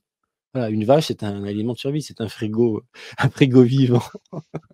Chaud en plus, très chaud. Ouais, bah, ouais. C'est ça, la nature, elle est capable, dans des zones chaudes, bon, même si c'est à l'extérieur du corps quand même, le pis de la vache, mais de conserver, sur un arbre, sans que ce soit cueilli, que ce soit récolté. C'est ça, en fait, c'est le frigo. C'est ça Mmh. qu'il faut comprendre. Ah, c'est beau la nature. Et c'est aussi un outil de dialogue quand je parlais des odeurs. Des fois, je me disais: «Mais peut-être qu'un jour, tu sais, tu vois pas des aliments, tu es dans la nature, tu cherches, mais tu sens telle plante, telle feuille sous l'effet de la chaleur qui diffuse. Ah, ça, c'est de l'ananas. Donc, il doit y avoir un ananas. Tu vas, hop, tu trouves, tu grimpes. Et donc, odeur, marche, mouvement, adéquation. Ah, tiens, voilà, c'est telle branche. Et tu calcules où tu vas chercher par rapport au risque, à la fatigue. Et ton odeur, tu arrives à estimer la distance. Donc, c'est des processus psychologiques qui sont reliés à ça. Et qu'aujourd'hui, on n'a pas parce qu'on va au supermarché avec la carte bleue Eh oui, ou au c'est ça. mieux un peu de cash. On a tout perdu tout ça, ouais. Ouais. Mais en fait, c'est ça, nos modernités sont des pollutions qu'on n'est même pas capable de mesurer et on les mesure qu'avec des spécialistes qui ont des appareils, qui font des tests, des machins et qui voient que celui qui a sniffé l'odeur, il va fabriquer les sucres et celui qui a pas sniffé l'odeur, il va rien surtout si ça sort du frigo à 4 degrés, laisse tomber et donc il est Ah pas oui. prêt et en plus, il mange trop vite et donc comme il est encore moins prêt, il a encore moins de temps d'adaptation. C'est hallucinant de logique et du fait qu'on s'est compliqué la vie par rapport au type de frigo que la création nous offrait. Mmh. La création nous offre des frigos, mais c'est plein de petits frigos différents, Mmh. dans des circonstances et on peut jouer à la conservation, de façon très légère. Voilà, ça c'était la partie, on va dire, sur le côté, adaptation. Mmh. La nutrition qui va nous mettre en bonne santé, c'est la nutrition à laquelle soit on est adapté, soit on, génétiquement et groupe sanguin et historiquement, civilisationnellement, ou soit à laquelle on est adapté du point de vue des années. Ça fait des années qu'on mange comme ci, comme ça, comme ça. Si on n'a pas trop de problèmes de santé, ça veut dire qu'on y est relativement bien adapté. Sinon, on serait déjà allé consulter à cause des dysbioses ou à cause de problèmes XY. Mmh. Est-ce que tu as des questions? l'instant, je t'écoute, là, c'est Mais intéressant. alors, je suis d'une clarté limpide. Ouais, ouais, non, là, pour moi, c'est pour moi, c'est de la révision, mais j'apprends Voilà. beaucoup de choses quand même, hein. Ouais, ouais. Mais c'est d'une logique, implacable donc Ah oui. Et le truc, c'est c'est que ça répond aux gens qui se battent entre les pour et les contre tel ou tel régime. ouais, c'est ça. Ce sont des prorata et des périodes qu'il s'agit de faire tourner. Et en fait, si on veut donner le virus au cancer, par exemple, ça peut être une période de jeûne après carnaval carême avec la B17, ça peut être quelques périodes keto, quelques périodes où bah, en fait, on va prendre des sucres, mais on va bouger parce que c'est en été, en marche, on va faire des balades, etc., aux Mmh. bonnes heures, hein. Et donc, ça peut être Oui. très varié. Voilà, l'idée, ça va être de varier les, par exemple, moi, j'avais arrêté de manger du poisson parce que j'habite en montagne. Donc, quand tu es à 1000 mètres, naturellement, tu as pas l'instinct du poisson à cause de la pression. Et tu te dis Ouais. que, quand bien même tu mangerais, bon là c'est cuit, mais tu mangerais des phages ou des bactéries probiotiques dans un poisson frais, ce serait compliqué à les conserver vu la cuisson, parce que même à la cuisson vapeur, ça clame. Voilà. Mais bon, il y a des poissons que tu peux attaquer au citron. Et à ce moment-là, tu perds pas les probiotiques. Alors, Ouais. justement, quand on mange enfin, juste pour finir sur la montagne, normalement, quelqu'un qui vit en montagne, souvent, il y a le débilisme crétin des Alpes, c'est-à-dire celui qui n'a pas d'iode parce qu'il ne mange pas les produits de la mer et qui mange Ah d'iode, oui. d'où le sel iodé à une époque. Mais aussi, il n'a pas de poisson. Et donc, il manque de ces oméga 3 et 9 qui sont très importants. Ah oui. Voilà. Alors, dans les rapports, voilà, ce qui est important aussi dans les huiles, puisque j'ai eu un commentaire sur l'épisode 2 là, c'est vrai que l'huile de tournesol a un mauvais rapport aux oméga 6, mais elle est très riche en vitamine E. Et comme la vitamine E fait partie des antioxydants généraux dont on est souvent en déficit, eh bien, voilà, il y a des huiles en fait comme la colza, la cartame ou la tournesol qui sont assez riches en E. Le top, évidemment, c'est l'huile des germes de blé, c'est la plus riche en E, en vitamine E. Mais voilà, j'ai dit ce que j'en pensais, c'est un germe. Et un germe, c'est dans le démarrage de la vie. Et d'ailleurs, ça fabrique des substances à la surface pour ne pas être attaqué des petits pesticides, fongicides. Et en fait, quand on veut consommer les germes, on est obligé de beaucoup les laver. La preuve qu'elle ne veut pas se faire bouffer. Donc, moi, je préfère la nature qui me donne un fruit qui est content de se faire bouffer et les Mmh. disséminer qu'un germe qui essaie de commencer à vivre et que je vais stopper net dans Ah ouais. son face. Tu manges du bébé. Du bébé plante, mais c'est du bébé quand même. Ouais, ouais, tu raison, ouais. Voilà. Alors, C'est logique ça aussi. Mmh. oui, alors je disais que donc, quand on est en montagne, instinctivement, on mange pas de poisson parce que le Mmh. poisson, il est pas à côté, tu vois? Bah Donc oui. en fait, il faut un peu se forcer par rapport Mmh. à ça, mais on se dit peut-être que si jamais il y a des phages ou des bactéries qui se redéveloppent, parce que des fois, à partir de phages, même cuits, notamment dans le plasma marin isotonique qui est mort, mais dans lesquels il y a encore des phages, dans le sel, bah, ceux qui réinjectent dans les zones dentaires où il y a des espaces, des fois, il y a quand même une reprise de pousse d'os. Donc c'est moins bien que du vrai quinton vivant, mais des fois, ça fonctionne aussi un petit peu, les injections d'isotonique. Ouais. Voilà, de quinton isotonique. Donc, on peut subodorer qu'une partie de ces phages, parfois, comme il y a des recombinaisons pour refabriquer des bactéries, ça sert de précurseur et que ça permet aussi de refabriquer des bactéries qui sont en lien avec le milieu marin. Mais si la pression en altitude n'est pas la même qu'au niveau de la mer Ah ouais. et que les sardines, elles vivent entre le niveau de la mer et moins 100 mètres, par exemple, je ne sais Mmh. pas, moi, je dis ça au hasard, Ouais, mais ouais. si c'est ça leur niveau de vie, et ben en fait, la pression que j'ai moi dans mon ventre me permet pas d'en bénéficier. Ce qui veut dire que je devrais en manger un peu plus souvent pour avoir les fruits de ce qu'elles produisent. Elles produisent dans le poisson, via le milieu marin, les acides gras et la chair du poisson qui est dans le poisson, mais les phages ou les bactéries qui seraient dans ces poissons, si on les attaquait au citron sans les cuire, pourraient éventuellement aussi fabriquer des choses, faire partie de ces fameuses 160 bactéries intestinales qui constituent finalement notre Mmh. personnalité. Et par contre, donc, comme il y en a qui considèrent qu'il y a aussi des fois des très mauvaises bactéries, au niveau marin et que c'est pas toujours bien acheminé en termes de fraîcheur, et ils considèrent qu'il vaut mieux les congeler pendant 2 jours au congélo et après Mmh. les dégeler, les mettre dans du citron pendant quelques heures. Donc là, c'est moitié citron, moitié eau parce que le citron n'est pas actif s'il n'y a pas d'eau et le poisson n'a pas d'eau en réserve, hein. Donc vous videz les boîtes de sardines, par exemple, ou de maquereaux de leur huile, hein, vous appuyez un peu dessus pour qu'elles dégorgent leur huile parce que c'est excessif. Vous l'utiliserez l'huile pour autre chose, pour accompagner un plat de féculents ou de riz ou d'autre chose, et puis vous mettez à baigner pendant plusieurs heures le poisson. Après l'avoir un petit peu écrasé, hein, il faut qu'on voit la chair, que ce soit bien Mmh. mixé, avec moitié eau, moitié citron. Et là, au bout de quelques heures, vous êtes tranquille que si jamais il devait y avoir des bactéries indésirables de la mer ou de la chaîne du froid jusqu'à l'acheminement vers l'usine, vous serez indemne par la congélation, outre la cuisson précédente, et par le citron. Voilà. Et puis surtout, ça va prédigérer. Donc ça va avoir un effet sur l'usage des protéines qui va permettre, surtout qu'on est à des époques où on mange souvent un peu trop vite, qu'on ne mastique pas Mmh. assez, donc le citron va compenser la non-mastication. Ça fait partie D'accord. voilà, des possibilités de compensation.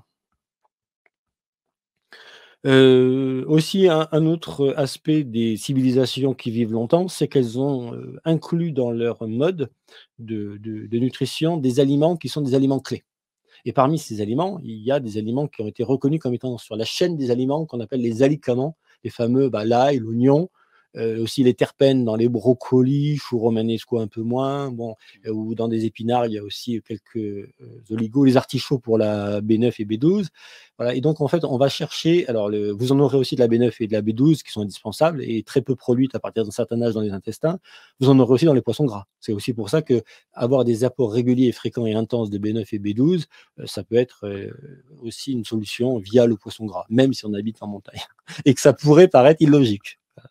C'est de l'illogisme, mais voilà, c'est une adaptation. Bah, écoute, j'ai vu, tous ces aspects-là et puis maintenant on va repartir si jamais, vous êtes, partant, avec l'auditoire sur les points suivants. Alors comme là, j'avais abordé par exemple un petit peu le sommeil avec la lumière, tiens, et là tu m'as dit, que tu avais, testé je crois donc l'inclinaison du lit. Tu as fait des Pas tests un encore, petit peu? je vais le Pas faire, encore? ouais, ouais, non, je vais le D'accord. faire, ouais. Ouais, je vais Bah incliner alors, mon lit, alors tu peux oublier, je les ai faits pour toi. J'ai fait du 15 centimètres, j'ai fait du 5, j'ai fait du 30, ouais, tu j'ai tout essayé plein testé, de trucs. ouais. J'ai essayé avec la nuque pliée parce que je m'apercevais que quand je regardais des fois des trucs un peu tard, je m'endormais, mais parce qu'il y avait la nuque qui était repoussée un peu à cause de Ah ouais, l'enfoncement. Donc j'ai essayé des trucs pour essayer de comprendre les ajustements et effectivement que le sang, va vers les pieds et de façon prolongée, on va dire que 5 centimètres, au niveau de la tête, hein, une rehausse de 5 centimètres est suffisante. ça suffit, ouais. Voilà et aussi la petite technique de mettre les pieds, alors que moi je je pousse, en plus que le lit est pas toujours assez grand, je pousse les draps et ce qui a été, le lit qui a été fait pour avoir les pieds dans une zone où c'est un petit peu plus frais que le reste. Ouais, C'est avoir les pieds au froid, ça toujours, permet un petit c'est mieux. voilà, une mise en sommeil. Oui, puis et puis ça évite aussi qu'il y ait, en fait, il va y avoir un petit effet de mise à, il y a des parties du corps qui doivent rester froides, mais pour qu'il y ait un bon sommeil, entre autres, il y a l'idée qu'il faut être à poil, sous une épaisseur donnée, qui correspond à la température qu'on veut avoir, que ce soit une couverture, 2 couvertures ou une couette. Mais l'idée que l'air circule parfaitement bien partout, ça, c'est une clé. Après, si les pieds peuvent être un peu plus au froid, si jamais, par exemple, vous avez 2 couvertures, vous mettez les pieds avec seulement le drap plus une des 2 couvertures et vous les dégagez de 20 centimètres, ça peut participer un petit peu au fait que, voilà, les pieds sont peinards au froid et que ça nous met en micro-léthargie, très rapidement. Ça facilite l'endormissement. Après, il y a aussi toute la diminution, de la lumière. Donc là, il est 22h30, je ne l'ai pas faite parce qu'on est en vidéo. Mais en fait, ce qui est idéal et ce que je fais tout le temps, tu vois, je baisse la lumière. Après, je passe même avec cette petite lampe où j'ai un système qui permet de soit, regarde, augmenter ou soit diminuer. Donc je rediminue au fur et à mesure que la soirée passe et à la fin, je suis avec, juste l'éclairage de l'écran en bleu et diminué à 95 et comme ça, l'endormissement vient plus facilement. Ah oui. Voilà et alors parmi ces facteurs d'endormissement liés à la lumière, il faut savoir que donc dans la pièce où on dort, si on veut bien dormir, il faut avoir aucune lumière extérieure, même fois les Ouais, étoiles ou la lune, ça nous ça, dérange un peu. Alors on pourrait dire: «C'est bien» parce que ça, c'est adaptatif, parce que s'il y a de la lumière, comme ça, si jamais on entend un bruit, on peut se retourner et voir s'il y a un danger. Oui, mais aujourd'hui, on a quand même les serrures plus qui ferment à besoin. clé, les Ah oui, portes blindées et cetera. Voilà. on est pas en pleine nature, ouais.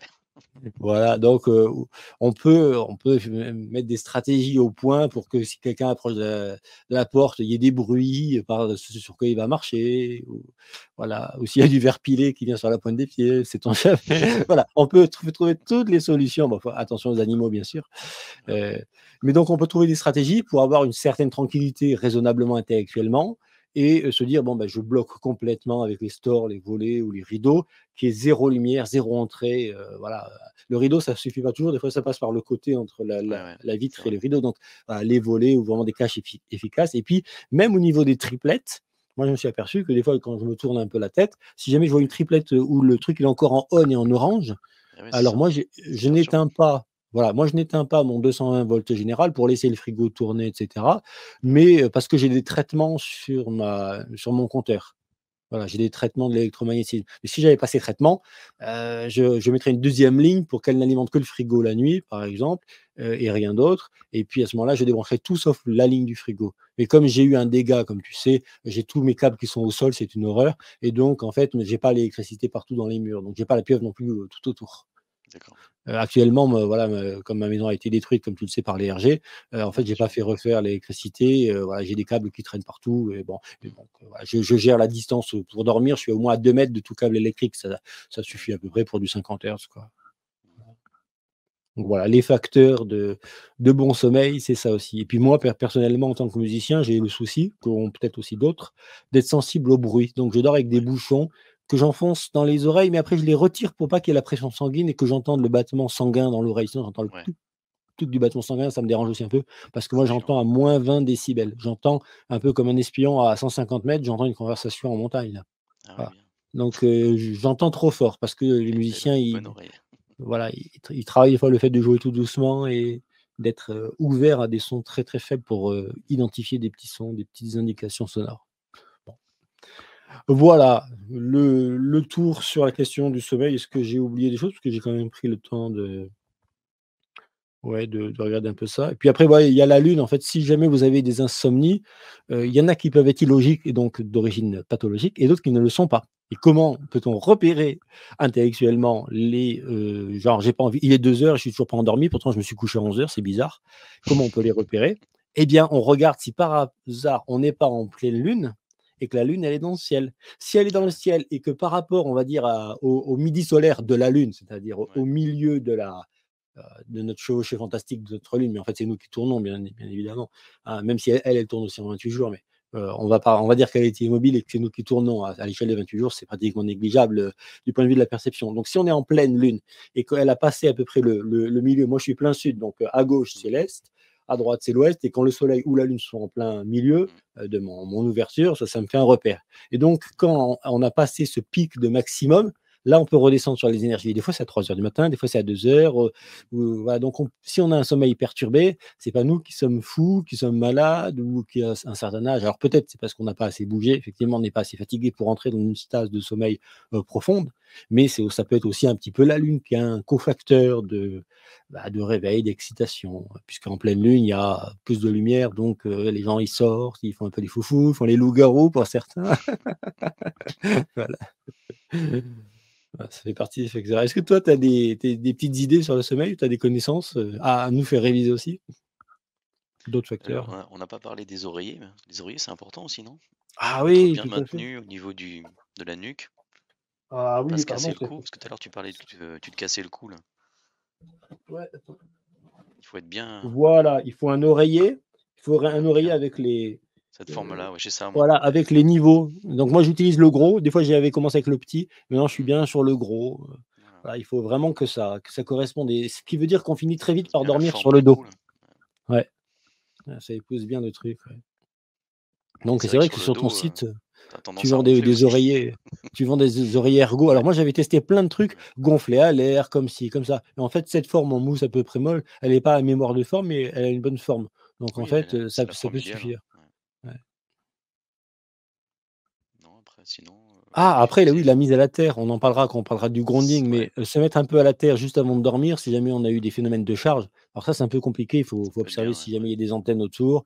Voilà, il y aurait des petits tests à faire et un petit appareil à acheter. Donc on en parlera quand on fera la question de la mise à la terre. Mais voilà, se mettre à la terre avant de dormir, ça peut être, important et pour ceux qui ne savent pas trop, et ben, au pire, pour pas dormir trop chargé, vous enlevez les chaussures, Mmh. les chaussettes et vous mettez votre pied sur le carrelage, mais au niveau des joints en Mmh. ciment. Et si jamais il y a une terre de masse du bâtiment, soit vous allez prendre un petit peu d'électromagnétisme polluant, mais c'est pas grave, parce que si vous étiez électrocuté, ça se saurait, il y aurait des soucis. Mais si jamais vous avez un excès, c'est vous qui allez quand même décharger. Donc voilà, il peut y avoir un peu de résiduel parfois. C'est pour ça qu'on parle de terre indépendante de la terre électrique. Il y a une terre pour D'accord. absorber les pollutions de la pure électrique, et après il faut se faire une terre à un autre endroit dans le jardin ou avoir un accès à une autre terre très espacée de cette première terre en termes de distance, au moins une vingtaine de mètres minimum, et aller se faire une terre. Donc on en parlera quand on parlera du grounding dans les épisodes D'accord. suivants. Comment se faire une bonne terre. Là, c'est un peu technique, il faut un peu réfléchir et bricoler, quoi. Après, oui, dans les aliments à éviter, il y a aussi, par exemple, des aliments qu'on a l'habitude d'éviter parce qu'on dit: «Bon, bah, tiens, c'est des produits de la vache», comme le beurre. Alors le Ah oui. beurre, bon, si on consomme pas si on consomme du lait, il faut faire des variétés laitières, de vaches laitières. Donc après, il faut manger la viande, il y a le veau, il y a toute cette logique qui entre. Alors il y a une logique alimentaire dans les aliments à éviter, par exemple. Donc moi, par exemple, en ce moment, là, je prends pas de beurre, mais je me faisais du beurre clarifié, le J, on appelle Ah ça oui, le GHEE. Et OK, donc oui. c'est du beurre que l'on fait revenir à feu doux avec des épices. Voilà, et après, il se conserve longtemps parce que ça fait des acides gras à chaîne courte. Et quand on mélange ces acides gras à chaîne courte à des féculents, notamment du riz ou des pâtes, moi je ne recommande pas de manger des pâtes, Ouais, ouais. c'est-à-dire des céréales non fermentées. Mais bon, si on mélange ça avec d'autres aliments, des fois il y a des réactions qui sont propices. Donc des liaisons alimentaires qui se font et des associations qui rendent en fait l'aliment quand même bien digeste et qui surtout aussi nourrissent les probiotiques. Donc en fait, on pense des fois qu'on mange pour se nourrir soi, mais en fait, souvent, on va manger aussi pour nourrir des bestioles Bah oui, qui vont justement. pouvoir bien travailler. Et voilà, donc on ne nourrit pas que soi, on nourrit aussi son organe, que sont les Mmh, probiotiques, c'est-à-dire une masse d'individus qui pèsent 1,4 kg si c'est en bonne santé, c'est ça. et qui en fait semblent réparpillés comme ça dans un tube sur une douzaine de mètres, mais en fait travaillent de façon cohérente entre elles, Mmh, et sont même liées à d'autres bactéries qui, elles, sont dans la salive ou dans mmh, les voies buccales, voilà, la gencive, les glandes salivaires, etc. Donc en fait, il y a des correspondances. Donc en fait, voilà, on pourrait avoir un idéal de vegan, pas de vache, pas de viande de vache, pas les veaux, et donc pas de lait, donc pas de beurre, et cetera. Oui, ça peut être un idéal, mais en tout cas, intellectuellement, je dois dire que malheureusement ou heureusement, ça fonctionne, de manger du beurre clarifié, et que ce n'est pas un gros souci, pour la santé. Contrairement au lait, surtout UHT, une fois que les bactéries sont mortes et qu'on n'a pas la lactase après 13 ans, voilà. Et qu'en plus, il y a des facteurs de croissance dans la voilà, donc il y a des aliments qui naturellement sont à éviter, et après n'importe quel, végan volontariste, il dirait: «Non, non, le beurre non plus», puisque c'est tout classique, et moi je respecte parfaitement ce point de vue intellectuel. Par contre, je dis aussi que, au cas où, en cas de survie, l'homme peut se servir et ça peut fonctionner. Mais on peut aussi très bien se passer du beurre clarifié toute sa vie, hein, ça fonctionne aussi. mmh. Ah oui, les olives noires aussi. Tiens, quand Ouais. on parle du gras. En fait, les olives noires, tiens, j'en ai là. Récemment, j'ai fait don de certaines olives qui étaient soi-disant noires. Mais tu sais quoi? Elles étaient pas noires. Elles étaient marquées olives noires, mais elles étaient noircies. C'était à Lidl. Non. C'est Noirci par quoi? des conserves, par du gluconate ferreux. C'est-à-dire qu'ils prennent des vertes, ils leur font pas les procédés de fermentation qui les rendent noires. Mmh. Ils prennent des olives vertes, ils mettent du gluconate ferreux, ça travaille le truc jusqu'à devenir noir en 15 jours, je sais plus quoi là, et puis après ils vendent ça en tant qu'olive noire. C'est pas des olives fermentées. Ah bah oui. Donc en fait, quand on parle du bienfait des aliments fermentés, les olives noires sont noires, les olives noircies au gluconate ferreux. Donc lisez bien les étiquettes quand vous voyez des olives, Mmh. noires qui sont Important. trop belles, trop rondes, alors que en fait celles-ci, quand je les regarde, elles sont fripées, elles ont une forme, Ouais. elles sont un peu ratatinées, tu vois? On voit que ça a travaillé, c'est Elles sont fermenté. travaillées, ouais, ouais, ça se voit. Ouais, il y a des petits pièges, dans tout Mmh. ça, quoi. Voilà, voilà. Alors ça, c'était bon sur les aliments, on va dire typiquement connus Mmh. pour être des éléments, à éviter. Alors après, qu'est-ce que j'ai noté? Mmh. Les noix et les légumineuses et le soja fermenté, voilà. Donc il y a parmi les populations qui vivent longtemps, le fait qu'elles consomment des noix, le fait qu'elles consomment du soja fermenté. Tiens, par exemple, ça, c'est une sauce où il y a, alors ils ont bien mis en bas, tu vois, le truc sans sans quoi? Conservateur, ta ta ta ta ta ta, sans, alors je te le lis, Ah oui, sans. c'est ouais, c'est en bientôt tu vas dire: «Mais s'il y a pas tout ça, il y a quoi dedans?» Alors sans colorant, ni Ah arôme, oui. ni conservateur artificiel. Ah, Merci de c'est bien. préciser. Il pourrait y avoir des conservateurs ou des arômes naturels, sait-on jamais. Mmh. Ah, Ouais, ça peut on exister, regardera. hein. Voilà. Mais bon, elle est clean, elle est bien celle-là, tu vois? Cette sauce soja. Sinon avant, il y avait la Suzy One, c'est ça. Ouais, Suzy Suzy One. One, voilà. Mmh. C'est une très bonne, sauce. Donc en fait, moi, quand j'avais fait partie d'une association pour aider les enfants, qui avaient tous 2 ou 3 cancers, à Tchernobyl, on envoyait le CAN, qui combat la radioactivité, Ca2Ne, la poudre de pain fermenté. On envoyait, alors on utilisait aussi de la pectine de pomme. Alors la pectine de pomme, comment on en trouve? Eh ben, dans les confitures Montignac. Si vous allez dans les magasins bio, vous trouvez de la confiture Montignac. Elle est faite souvent avec beaucoup de pectine de pomme. Par contre, moi, je ne conseille pas de manger des confitures à cause du sucre qui est cuit et qui est pas toujours complet. Mmh. Souvent même loin de là. Donc, voilà, la pectine de pomme, si on peut trouver autrement, c'est bien. Donc, si jamais on est dans des zones où la radioactivité aurait pu frapper, bon, bah, certains se sont saturés d'iode. Moi, je l'avais fait instinctivement quand j'avais eu une testicule 3 fois plus grosse que l'autre en 86. Et évidemment, je suis de Tchernobyl, donc ça m'avait cassé les pieds, cette histoire-là. Donc, je m'étais rué sur tous les fruits de mer pendant 3-4 ans. J'avais pas compris que ce qui m'était passé par la tête, tu vois. Donc saturer un peu l'iode aussi, ça évite, le cancer de la thyroïde. Mais sinon, il y a, le soja fermenté pour la radioactivité, il y a le produit Cannes et il y a la pectine de pomme qui sont en fait, en quelques mois, je crois que c'était 3 ou 6 mois, on baissait la radioactivité résiduelle des enfants par 2, par un facteur 2. Donc on faisait le traitement sur 1 an et c'était réglé. Ils pouvaient rentrer avec leur cancer, et puis, c'était plus la radioactivité qui était en cause. Après, il fallait traiter le cancer et la chimio quand même, ou des opérations chirurgicales des fois. Mais tu vois, donc près de Tchernobyl, il y a eu beaucoup d'enfants. Ils avaient une statistique qui était un truc tellement énorme, je me rappelle plus si c'était 50 ou 300 fois plus d'enfants cancéreux et en plus ayant pour certains 2 pathologies graves, dont au moins un cancer parmi les 2. Enfin, une statistique qui était, voilà, des centaines de fois supérieure à ce qu'on trouve, partout ailleurs dans le monde occidental, qui a déjà des pollutions. Rappelons que les cancers, notamment les leucémies des enfants, étaient souvent liés à la présence de vapeur d'hydrocarbures près des pompes à essence. À l'époque, il n'y avait pas les aspirateurs à odeur et donc les gens qui habitaient là, bah, les enfants avaient souvent des leucémies, on ne comprenait pas, mais ça venait de ça, voilà. Donc les facteurs environnementaux, ça se fait aussi partie des choix et ça, c'est pas un coup de baguette magique qui va qui va résoudre le problème, quoi. Alors tiens, parlons un peu des microzymas. Ouais. Moi, je m'amuse à prendre régulièrement tout ce qu'il faut pour être sûr, entre guillemets, comme un parano un peu inquiet, de, pouvoir faire mes microzymas. Donc pour faire des microzymas, qu'est-ce qu'il faut? Du glycogène ou du glucose d'après Alain Scoï. Il faut, de l'ortie ou de la prêle pour avoir du silicium organique ou du G5. Donc le moins cher, moi, de ce que j'ai trouvé, c'est de l'ortie. Alors en plus, j'en ai plein mon jardin, mais j'ai la flemme de les prendre et de me les faire, donc j'en ai acheté un moment à l'herboristerie du Valmont. J'en ai, 5 kilogrammes en GLE. Bon, voilà, je me prends mes 5 ou 10 pilules d'ortie avec d'autres, trucs aussi, du ginkgo biloba, des trucs. Régulièrement, je me rends un petit peu comme ça, je suis sûr d'avoir mon silicium naturellement, pas la peine de le faire avec du G5, même s'il est très bon aussi, hein. Et puis, donc, un peu de vitamine C régulièrement et ça permet d'être sûr d'avoir des microzymas, d'avoir, une activité permanente des microzymas. Voilà et je ne sais pas justement si les C'est gens important ça. voilà, si les gens qui consomment par exemple de la vitamine C et même du glucose dans la thèse de Scoï, est-ce qu'ils pensent aussi à prendre, du silicium organique? Ah, parce qu'Alain Ouais, c'est vrai. Scoï, voilà. Donc il y a la question, c'est comment on s'assure d'avoir assez d'apport en silicium organique Mmh. ou de le fabriquer? Alors sinon, on peut lécher de l'aluminium. On met du jus de citron sur de l'aluminium et on lèche, parce que l'aluminium 13-27 va faire de la silice 14-28 avec un proton. Voilà, sinon vous prenez du sel bien pourri C'est avec toi qui disais l'aluminium justement, autour.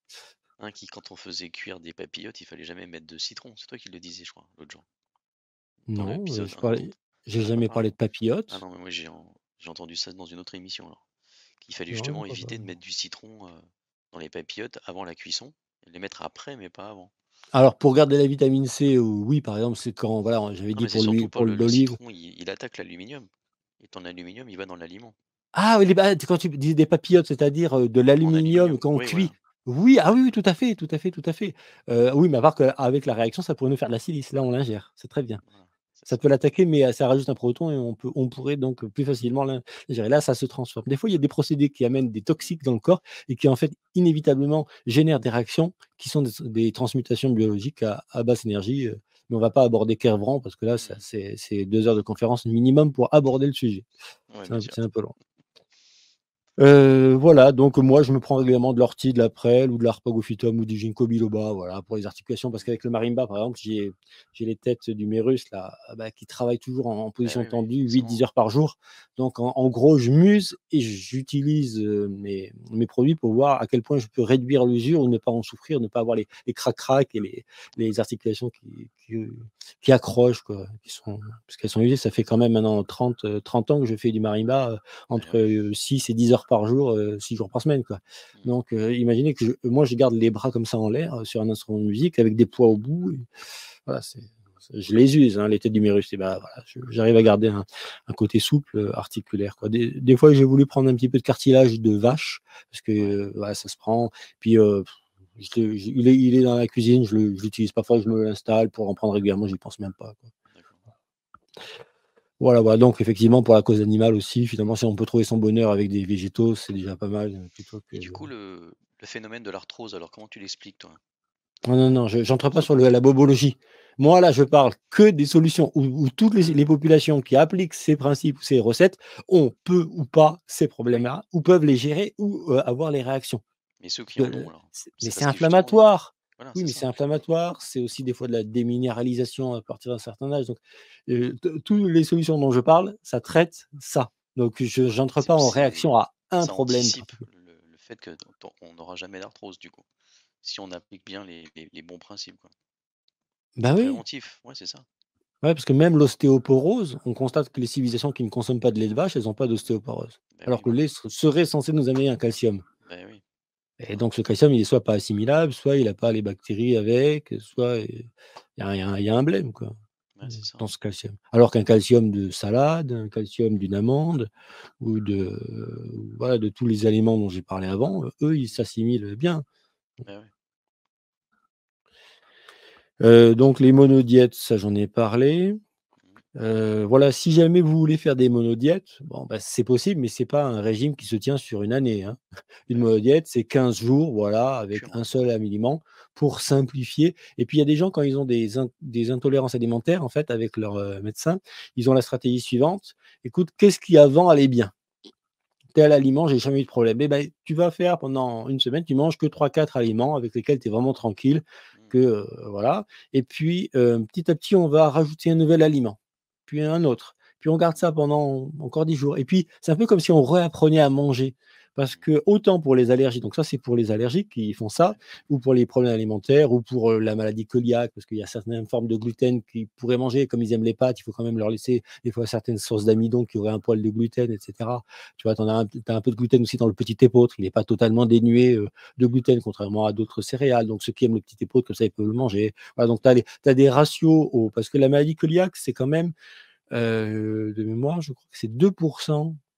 Attends, non, c'est 1 de la population. Mmh. Donc si, 1 ou 2, je sais plus, c'est de cet ordre-là, 1 ou 2 de la population. Et donc s'il y a là, on fait 1000 vues. Mmh. Ah non, oui, ou attends que je dise pas de bêtises. Non, je crois que c'est 1 de la population. C'est ça, c'est 1. Et en fait, là, si on fait 1000 vues, il y en a 10 qui ont la maladie cœliaque, donc la maladie de l'intolérance au gluten. Mais, sur les 10 qui l'ont, il y en a que 2 sur les 10 qui le savent. Eh oui. Donc faire un régime, où on vire les sources de fort gluten, Mmh. de froment moderne, même en bio, hein, Mmh. où il y a des fois on voit gluten de blé en plus dans la recette du pain. Bah, on vire, on vire, on vire. On vire le gluten, quoi. C'est de la glu, comme, c'est C'est de la ça. glu fois 10, hein, le gluten, glu et ten fois 10. Ah bah oui, ça veut dire. Mais tout nous est dit, c'est ça Tout qui est est dit. magique avec la langue des oiseaux, quoi. Mmh. Voilà, donc repartir des monodiètes pour refaire du réglage. Imaginons qu'on va dire, un médecin qui est vraiment un ponte vous dise: «Vous savez, j'ai vu comment, dans quel état de santé tu es à 20 ans, tu sors de chez maman qui t'a fait à manger, elle t'aime, hein, c'est sûr, mais elle a appris de sa mère, de la grand-mère, de machin, elle fait que de la merde. C'est parce qu'elle mélange du lait et du poisson avec la béchamel, au saumon, Mmh. je sais pas quoi. Elle te fait que des merdes. Maintenant, on va réapprendre, mais comme je ne sais pas à quoi tu es habitué, parce que moi, je ne te connais pas comme ta mère, on va y aller en souplesse. Tu commences avec 3, 4 aliments dont on est sûr, et puis chaque Mmh. semaine ou chaque 3 jours, on rajoute un aliment. Tu me téléphones, tu me dis ça va bien, et on fait un réglage. Et au bout de 2 ans, alors que tu avais des allergies, tu vas Mmh. pouvoir manger une variété de 50 ou 70 aliments, et on sera peinard. Et dès qu'il y aura eu une merdouille, on l'aura su, parce que c'est un par un nouveau qu'on amène. Et si D'accord. jamais il y a un effet d'intoxication par dose, on va dire, bon, c'est quoi les 2 derniers aliments? Bon, et si tu les enlèves et que le problème part pas, bon, c'est que c'était pas dans les 2 derniers, c'était les 5 derniers. C'était celui il y a 2 semaines qui, en fait, s'est un peu accumulé et t'a rendu un petit peu fragile. Mmh. Donc on va remonter, on fait une anamnèse et on repart de là où, en fait, on n'avait que 15 aliments, et on recommence à rajouter et on vire. Et par, évacuation, ou bien on va dire: «Bah, écoute, là, tu as fait tel ou tel aliment, tu vas faire le forcing sur l'un pendant une semaine et sur l'autre, Mmh. et tu vas me dire lequel tu te sens le mieux ou lequel tu as moins de gaz, et cetera». Et donc on peut adopter des stratégies où les monodiètes ou des diètes, de sélection de produits font que, d'un état où les gens ils ne savent plus quoi manger, à la fois en termes de produits, parce que des fois, vous allez dans un supermarché qui est achalandé par tel ou tel producteur, c'est pas vraiment le même si ça porte le même nom. Une salade, c'est pas toujours une salade, hein. En bio, en oxydation, en fraîcheur, en pesticides par-dessus ou pas, le fait de les laver, etc. Donc voilà, vous vous réacclimatez à quelque chose et vous vous méfiez comme de la peste des aliments qui ne pourrissent pas en restant à température ambiante. Voilà, voilà. C'est une technique. Ouais, c'est ça. Ouais. Et Faut après, je voulais tester, dire hein. que Ouais. voilà, et aussi, ça peut être quelque chose de très intéressant. Parce que si, par exemple, tu me disais, sous l'angle psychologique, tu vois, bon, j'ai tel âge et je suis pas très content de mon caractère parce que je me plais bien à 95, mais il y a 5 où je suis un peu râleur, je suis un peu de mauvaise humeur, tati tata, et tu me sors ton truc et que moi, je vais te dire: «Écoute, moi, je suis pas psy, mais ce que je sais, c'est que sur les 160 bactéries, c'est pas les mêmes qu'on associe. Il y en a 1000 différentes et imagine que tu as une cuisine gigantesque avec 1000 aliments et tu dis: «Voilà les gars, vous allez pouvoir cuisiner, faire un plat». Vous avez le droit que à 160 ingrédients, épices, machin, trucs différents. Et vous devez me concocter un plat. Mais tu n'auras pas 2 plats pareils, même avec 2 millions d'individus dans cette cuisine géante. Donc, on a tous des caractères différents. Et donc, ça Ouais. voudrait dire que les caractères sont corrélés avec quelles bactéries on a, on va dire, dont on a favorisé le développement, si tant est que dans la jeunesse, jusqu'à 4 ans, entre les propioniques de la mer et la terre, là où on a voilà, gratté à quatre pattes par terre et qu'on s'en est mis plein la bouche, les chiens et le chat, eh bien, voilà, on s'est fait une sélection de bactéries. Mais il se pourrait qu'en remodelant par l'alimentation ou par des sources multiples, comme l'argile verte et l'argile blanche, et qu'on arrive à remettre tout et qu'après, ce soit toi qui choisisses ton caractère. Donc on pourrait avoir une approche où on dit: «Écoute, dans mon caractère, il y a des trucs que je voudrais virer, mais j'y arrive pas, ça fait 15 ans que je lutte, psy machin, je m'énerve, ceci ou cela, autre et il y a pas d'alcool en cause, il y a pas ceci, cela». Bon, très bien. À ce moment-là, je vais dire: argile verte, argile blanche, un peu de kaolin, hop, on va, genre, une cuillère à café tous les 15 jours de chaque, tu vois? Hop, on va te remettre ça et après ce sera une cuillère à café par mois et puis après, on va mettre des fibres, on va mettre des sucres, on va redévelopper et tu pars aliment par aliment. Et après, une fois que tu es bien, tu vas dire: «Ah, je me plais plus comme ça, je suis plus cool, je suis plus reposé quand j'ai mangé tel ou tel aliment» et cetera. Et puis tu te fais ton bagage et au bout de 3 ans, tu m'appelles: «Ouais François, bah, finalement je tourne avec 70 aliments, dont, 20 principaux. 20 que j'ai dans la cuisine tout le temps et que je fais souvent, et puis 30 occasionnellement, ça me plaît et tu sais quoi? Je me sens mieux». Et donc, j'ai probablement modifié mon microbiote parce que je pète moins, j'ai moins tel problème, éruption Ah oui, c'est cutanée. important. Tu te seras fait ton régal en tant qu'adulte de quasi-naturopathe professionnel. Alors que quand tu sors des 20 ans, cantine à l'école et bouffe de maman et grand-mère et machin, tu es victime d'un contexte et même ton caractère, Ouais. en liaison peut-être, probablement avec tout ça, vu qu'il y a des corrélations en criminalité, caractère, asile, enfermement, bactéries, bucco-dentaires, voilà, les travaux d'Elizabeth Williams de 2005 sur la correspondance entre les bactéries et la folie.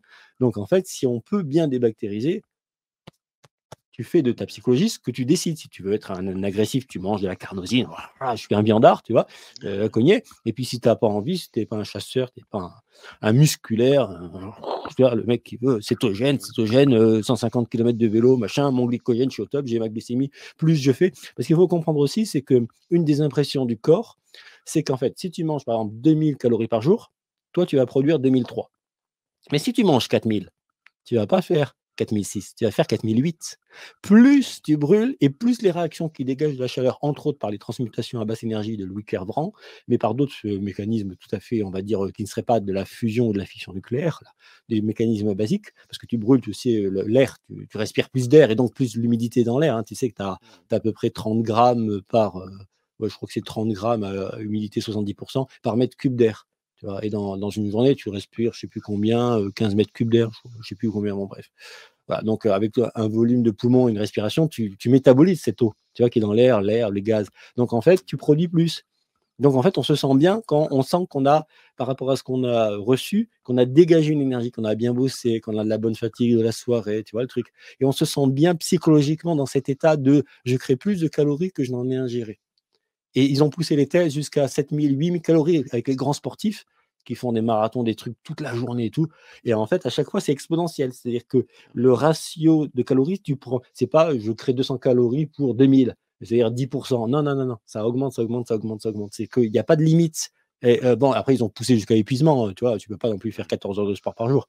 Ouais. Mais ça a été poussé dans les tests. Et en fait, ce côté négantropique de création d'énergie supplémentaire par association des éléments anthropiques que nous, on rassemble dans l'organisme, et de la diversité, on fait l'un, ou de la multiplicité, on fait l'unicité, eh bien ça, c'est le phénomène voilà, qui fait qu'on est satisfait. Et on est aussi satisfait psychologiquement quand d'une multitude ou des idées multiples, on arrive à faire quelque chose de cohérent, organisé sous un ego qui arrive à bien chapeauter tout ça. C'est d'ailleurs le chapeau du magicien, tu vois. Il chapeaute, il organise, et tout ça vient avec un centre de cohésion qui est totalement cohérent et qui unit à la fois le conscient et l'inconscient, le subconscient, et qui finalement donne une sensation on se sent uni, on ne se sent pas désuni. Tu vois. Et l'état alimentaire et la question des probiotiques et de notre autoréglage est en liaison avec ça, qu'on le veuille ou pas. Sinon, il n'y aurait pas de dysbiose de bactéries dans les asides de fou. Et comme il y en a, et qu'il y a cette corrélation statistique à 98%, ça veut dire que 98% de la psychiatrie, c'est un problème du microbiome. C'est juste un délire, hein, quand on y pense. Alors, tiens, parmi les régimes aussi qui ont fait fureur à un moment, le fameux régime Atkins. Donc, le gars, c'était de faire encore mieux que Montignac. C'est du Montignac plus peu d'éléments sucrés et beaucoup d'antioxydants, voilà, les flavonoïdes, les anthocyanates, etc. Donc, la myrtille, ou moi, je dis plutôt la mûre parce que c'est moins cher, etc. Donc, il y a plein voilà, d'aliments qui vont être riches en micronutriments, le germe de blé, la levure de bière, le gomasio, le lin, voilà. Vous cherchez sur les alicaments, voilà, il y a un classement. Thierry Soucard a fait des très bons livres. Alors, offrez-vous 1 ou 2 livres de Thierry Soucard sur les alicaments, ces aliments qui nous soignent, etc., ou les aliments anti-cancer. Vous aurez une fiche, ce seront des repères, et vous mixerez le taux de micronutriments avec les aliments riches en soufre, et vous relancerez votre immunité, et vous saurez après comment les cuisiner pour optimiser le rapport cru quand c'est possible, sur cuit, évidemment, ou sur cuit vapeur très douce, ou sur conservation au maximum, comme j'avais cité pour les oignons, des probiotiques en les mettant qu'à la fin de cuisson, en vapeur douce au-dessus du plat, histoire qu'il en reste une bonne partie des probiotiques. Voilà. Et donc, ce rapport Atkins, il avait fait fureur à un moment. Ce qui fait que plein de gens se sont mis à manger avec le moins de sucre. Et Atkins, il faisait des cures de 6 mois sans sucre. Il commençait avec 3 mois et après, il poussait jusqu'à 6 mois pour complètement débactériser le corps. Voilà. Donc ça, si on a un cancer ou si on a des pathologies directement liées à des excès de sucre qui ont fermenté, alors moi, j'ai eu des caries dentaires de façon très importante. Maintenant, je ne prends que des aliments qui sont appauvris en sucre ou qui sont à des ratios comme la goji. Là. Tu vois, la goji, sucre sur nutriments, c'est un ratio monumental. Tu sais, c'est un rapport Atkins aussi bon que la myrtille. Quoi. Voilà, donc c'est comme ça qu'ils classaient les aliments. C'était taux de nutriments sur taux de sucre et en liaison avec l'index glycémique. C'était un rapport plus évolué que le Montignac. Voilà, donc ça mérite d'être fait, mais c'est pareil. Une fois qu'on l'a fait et qu'on a guéri du cancer et qu'on a un PET scan qui a bien redescendu toutes les tumeurs et tout, bah, il s'agit quand même en été, fin d'été, de manger quand même un peu de sucre et de relancer aussi un travail pancréatique pour ne pas rendre le pancréas fainéant, quoi. Voilà, ça fait partie vraiment des... Il faut remettre en route la machine, quoi. Une fois que tu as rééquilibré tout ça, après, tu peux te permettre de temps en temps manger un peu de sucre. Ou non, à la saison, c'est pas juste de temps en temps, c'est à la période qui correspond mieux au travail de l'organe. C'est ça, il y a un maximum saisonnier, quoi. Alors, dernier petit point allez, pour ce soir, dans la question de ce qui favorise les AVC, eh bien, j'ai déjà parlé des huiles, donc je ne reviens pas sur le sujet des gras ou de la thèse, du cholestérol. Je rappelle que le vrai taux, c'est un taux de 3 pour 1 entre le HDL et le LDL, hein, sur les cholestérols. Donc, il n'y a pas de bon ou de mauvais, c'est un ratio 3 pour 1 qui, c'était une erreur et qui n'a pas été corrigé parce qu'ils ne se tiennent pas à jour, les médecins, et maintenant, ça commence à être connu. Donc, c'est un ratio 3 pour 1. Il ne faut pas non plus en avoir des kilotonnes, être très loin des normales en valeur absolue, mais bon, même quand on est à 1,5 fois les valeurs absolues de référence, le fait de garder un ratio 3 sur 1 fait que malgré tout, le cholestérol, en fait, c'est quelque chose aussi que l'on fabrique parce que, par exemple, quand les veines ou les vaisseaux sanguins sont abîmés, le corps envoie du cholestérol, il le fabrique. Et donc, une des pistes qu'on s'est dites quand, entre guillemets, on mesure du cholestérol excessif, c'est que les gens qui prennent un sel non raffiné, un sel de mer, et qui cuisent leurs pâtes, par exemple, dans le sel de mer, mais dans le sel de mer, si tu le raffines pas toi-même, en fait, tu t'intoxiques parce qu'il y a du verre, de la boue, du sable et des composés irritants. Donc, en fait, moi, le sel de mer, voilà, pour la question cardiovasculaire, je recommande, puisque je me le fais à moi-même, c'est qu'on l'ébouillante, le gros sel, et puis on le laisse reposer. Après, on surverse le gras qui est en surface. Bon, on aura touillé, évidemment. Et le lendemain, une fois que ça a refroidi dans un truc en verre, hein, un bocal en verre, eh bien, on aura des déchets en bas, du gras en haut, on surverse en rajoutant de l'eau tout simplement, ça va être faire une eau hyper salée, et on met environ 300 ou 400 grammes de sel pour 1 litre d'eau chaude, bouillante. Et puis voilà, on surverse le gras et on jette un peu de sel, oui, on en gaspille un peu. Et puis après, on a toute une hauteur d'eau salée. Et moi, après, je mets 1 ou 2 cuillères à soupe d'eau salée. Si je me fais un plat de riz, je veux mettre du sel. D'accord. Ou si je prévoyais pas de mettre du soja, parce que le soja est très salé, tu vois. Donc, Oui, soit tu sales avant, soit tu sales après. Voilà. Ou soit tu mets aussi des bouillons de légumes qui vont remplacer un peu le sel en tant que sel minéraux, mais qui n'auront pas forcément un goût de sodium très prononcé. Mais en aucun cas, tu manges la vase qui est au fond et avec le verre aussi. Il y a du verre, d'accord. du sable, de la boue et des saloperies, quoi. Et donc, en fait, comme ce verre, il attaque les petits vaisseaux, les capillaires, il y a très vite un peu de cholestérol qui se fabrique et il y a un encrassement capillaire qui se fait avec ce cholestérol qui mixe les zones irritées par ce sable et ce verre microscopique. Donc, ça peut paraître bizarre, mais oui, dans le sel de mer, il y a plein de saletés. C'est D'accord. ramassé, c'est sur les marais, ils ramassent ça comme ça, Mmh. c'est pas propre. Et la seule façon de le trier, c'est par la hauteur, par le poids, le rapport au poids dans la densité d'une eau qui salée sera supérieure à 1, hein. Évidemment, une fois qu'elle est salée, ça va être 1,4 la densité facilement. Ici, à l'île de Ré, on a de la fleur de sel. C'est du sel qui est vraiment pur. Ah bah voilà, bah oui, et ce qu'on remarque Meilleur. justement, c'est que quand on a fait ça, le sel après il remonte le long du verre avec un phénomène électrique. En fait, il commence à faire des arborescences qui sont jolies sur le bocal. Et ce qui montre qu'il réagit à l'électricité très bien d'ailleurs. Ouais. Alors, c'est ça, bon, ça pour les AVC, ça c'est un des aspects. Il y en a un deuxième, c'est que pour ceux qui ont un peu de ventre, c'est les bretelles ou les salopettes comme à l'ancienne, parce que la ceinture, elle augmente, les AVC par un facteur, je ne sais plus combien, de 20. En gros, les gens qui ont des ceintures, ils ont les crises au moment où ils ont la ceinture, alors que s'ils avaient la bretelle, statistiquement, ils n'ont pas la crise au moment où ils portent les bretelles ou les salopettes. Ne pas l'oublier. Après, il y a un autre truc, c'est qu'aussi des fois, ils ont la crise quand ils sont aux toilettes. Pourquoi? Parce que, on force et que le cœur peut prendre un coup de Ouais. pression aussi. Et donc, comment, déféquer? Ça, c'est très important. Bah, c'est, la seule position qui est homologuée par la nature, c'est les toilettes à la turque. Parce que ça fait pression, ça permet de mieux vider, ça évite de garder des petits morceaux et d'avoir le cancer du côlon. Il y a des gens qui sont absolument persuadés, et moi depuis que les RG m'ont détruit ma maison, que tout a été détruit dedans, bah, j'ai plus de toilettes. Et bah, je vais dehors et pour rien au monde, je ne réinstallerai de toilettes. Alors, j'avais même installé des toilettes sèches. Après, on avait mis un Sani quand même pour les invités. C'est pas toujours, ils savent pas, ils se trompent, ils mettent au mauvais endroit la sciure et le truc. Bon, tu sais, le séparette là, qui sépare l'urine des matières fécales. Bon, bref. Mais pour les gamins, je mettais un réhausseur. Mais moi-même, après, j'avais vu que j'étais mieux avec un réhausseur. Mais on n'est pas encore bien avec un réhausseur, c'est pas mal. Mais dans le jardin, t'attends, tu marches, tu te dandines, t'attends que la pression vienne. Et là, poum, et au cas où, tu peux te masser un peu les reins pour que ça descende mieux et donner, si jamais c'est un peu constipé, tu sais, à mouler un petit peu la selle en faisant pression sur heu, sur le sur le rachis sacré. Tu sais, tu peux te donner un petit Mmh. peu tu peux te masser le coccyx de façon à ce que toi-même mécaniquement, tu peux un petit peu aider la forme à prendre plus une sorte d'amande de l'anus pour pas, si jamais il y a des hémorroïdes ou des saignements qui auraient été récents, tu vois, risquer, un souci à ce niveau-là. Et à ce moment-là, tu défèques tranquille et tu vis de tout, ou bien tu restes en position où il y a une pression, et c'est une position qui est stable, qui est naturelle, et après tu peux même déplier un peu les jambes, respirer et repartir à la baisse pour évacuer en totalité. Et ça, statistiquement, par rapport au fait que ces matières pourraient rester un peu collées dans le côlon, d'ailleurs collées dans le côlon, le col long, eh bien, si elles sont toutes sorties, tu es en meilleure santé que s'il reste des trucs, justement, dans la fameuse plaque qu'on a vue dans l'épisode 2. Donc, D'accord. ça peut paraître bizarre, mais honnêtement, offrez-vous. Alors, c'est pas que il y a pas que ça. Il y a qu'après, quand tu as toi-même déféqué dans un jardin, alors tu peux te mettre un paravent, un machin, un truc pour, voilà, voire même couvert, hein. Tu peux faire un petit paravent qui a une petite Mmh. zone couverte si jamais il pleut un petit peu, comme ça tu es peinard et tout, tu vois?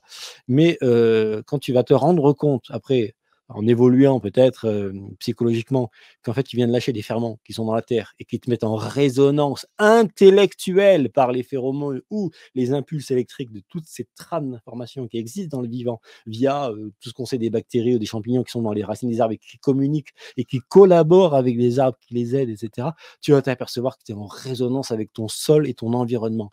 Et ça, quand tu commences à t'apercevoir que je pense donc je suis, et je suis aussi tripe, esprit, c'est les mêmes lettres, je pense par le ventre, j'active les bactéries que j'ai mis dans ma terre qui est en Ah oui. relation et qui envoie mes pensées, mes prières vers le haut et qui informe le champ de morphogénèse ou qui développe, tu sais, quand il y a l'évaporation, eh bien, inévitablement, tu as aussi des bactéries qui partent dans les nuages et qui ensemencent. Et donc, tu communiques avec d'autres esprits dans les nuages. Et quand on dit je suis dans les nuages, c'est quoi, à ton avis? C'est que tu as des bactéries de tes matières fécales qui se sont évaporées sauf s'ils sont partis à la fosse septique ou dans la mer. Voilà, bon courage, ils ne se sont pas évaporés. Et là, mentalement, tu comprends plus, tu n'arrives plus à être dans les nuages ou être dans la lune, tu vois.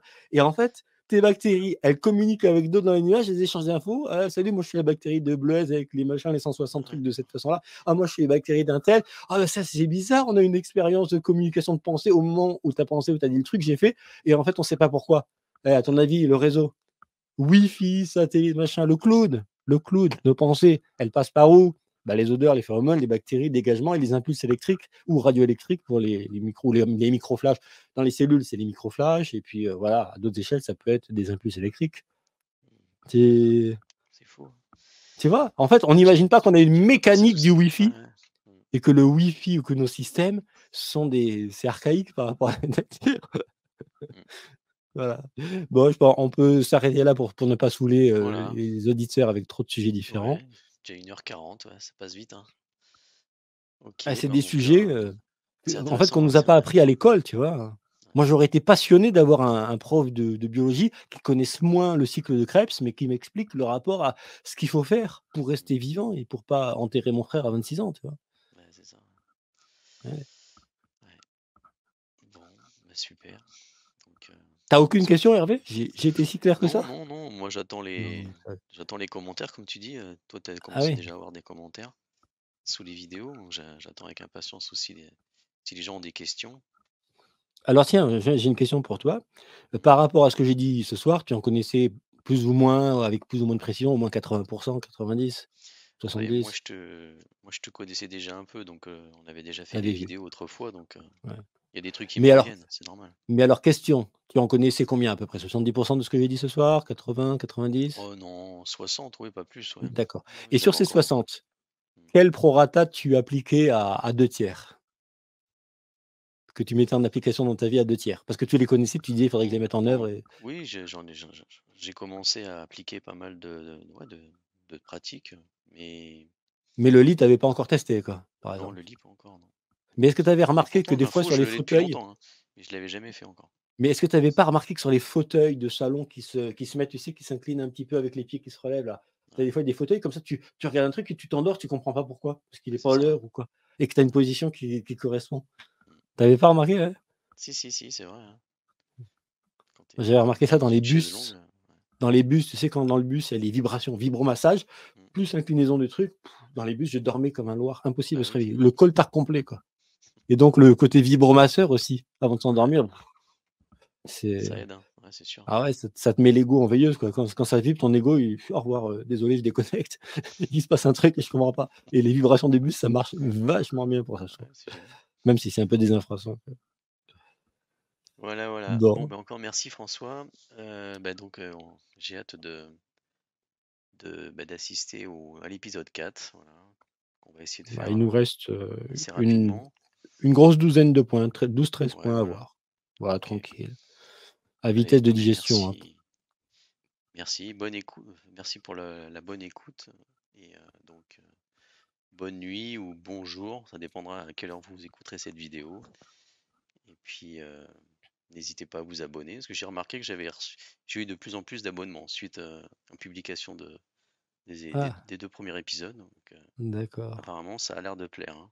Ah oui, beh et puis aussi si, entre guillemets, vous pensez ou vous avez constaté que ça contient des informations ou des angles de vue qui peuvent aider ceux qui sont bloqués dans des régimes ou qui sont dans des états d'enfoncement, le cétogène, après 2 ou 3 ans, ils s'enfoncent dans le truc et ils s'aperçoivent pas que, voilà, il faudrait trouver un équilibre entre régulation ou inversement des non cétogènes qui refusent de s'y mettre alors qu'ils ont un cancer et qui en auraient besoin et bah, ce serait intéressant que vous l'acquiez ou vous partagez sur les réseaux parce Ouais, que, je vous assure que, venant encore de faire le tour de toutes ces questions-là, ils sont pas encore d'accord, alors que mon approche permet de mettre tout le monde d'accord sur les ouais, côtés au moins d'alternance saisonnière, sur ces excès et que même l'absence d'excès serait peut-être le problème. Le fait de faire toujours pareil toute l'année serait un mmh. problème. Alors Ah que le oui, fait c'est de ça. varier pourrait, S'adapter, mettre le aux saisons. virou-virou Ouais. Voilà, donc le virou a des bactéries indésirables et finalement calmer le risque qu'une dysbiose soit inflationniste, qu'elle soit, calmée d'une année sur l'autre à chaque fois que ce soit pour elle le mythe de Sisyphe. Elle essaie de se développer puis, elle se fait casser la gueule mais pas totalement et puis elle repart et c'est ça qui se passe dans notre organisme via les saisons. Parce que si elle part en côté inflationniste et qu'après elle prend une trop grosse part, là, il peut y avoir des plaies très chauds et très brûlants et très odorants et une Ah ouais, dysbiose qui devient, une maladie pathologique avec, tous tu sais les ballonnements et tout ce qui ouais, vient ouais, avec, tout ça. voilà. Bon, bah, merci. Donc, bah, à bientôt pour le prochain épisode. Au plaisir, merci Hervé. Et bonne soirée. Et puis à bientôt. Bye les amis.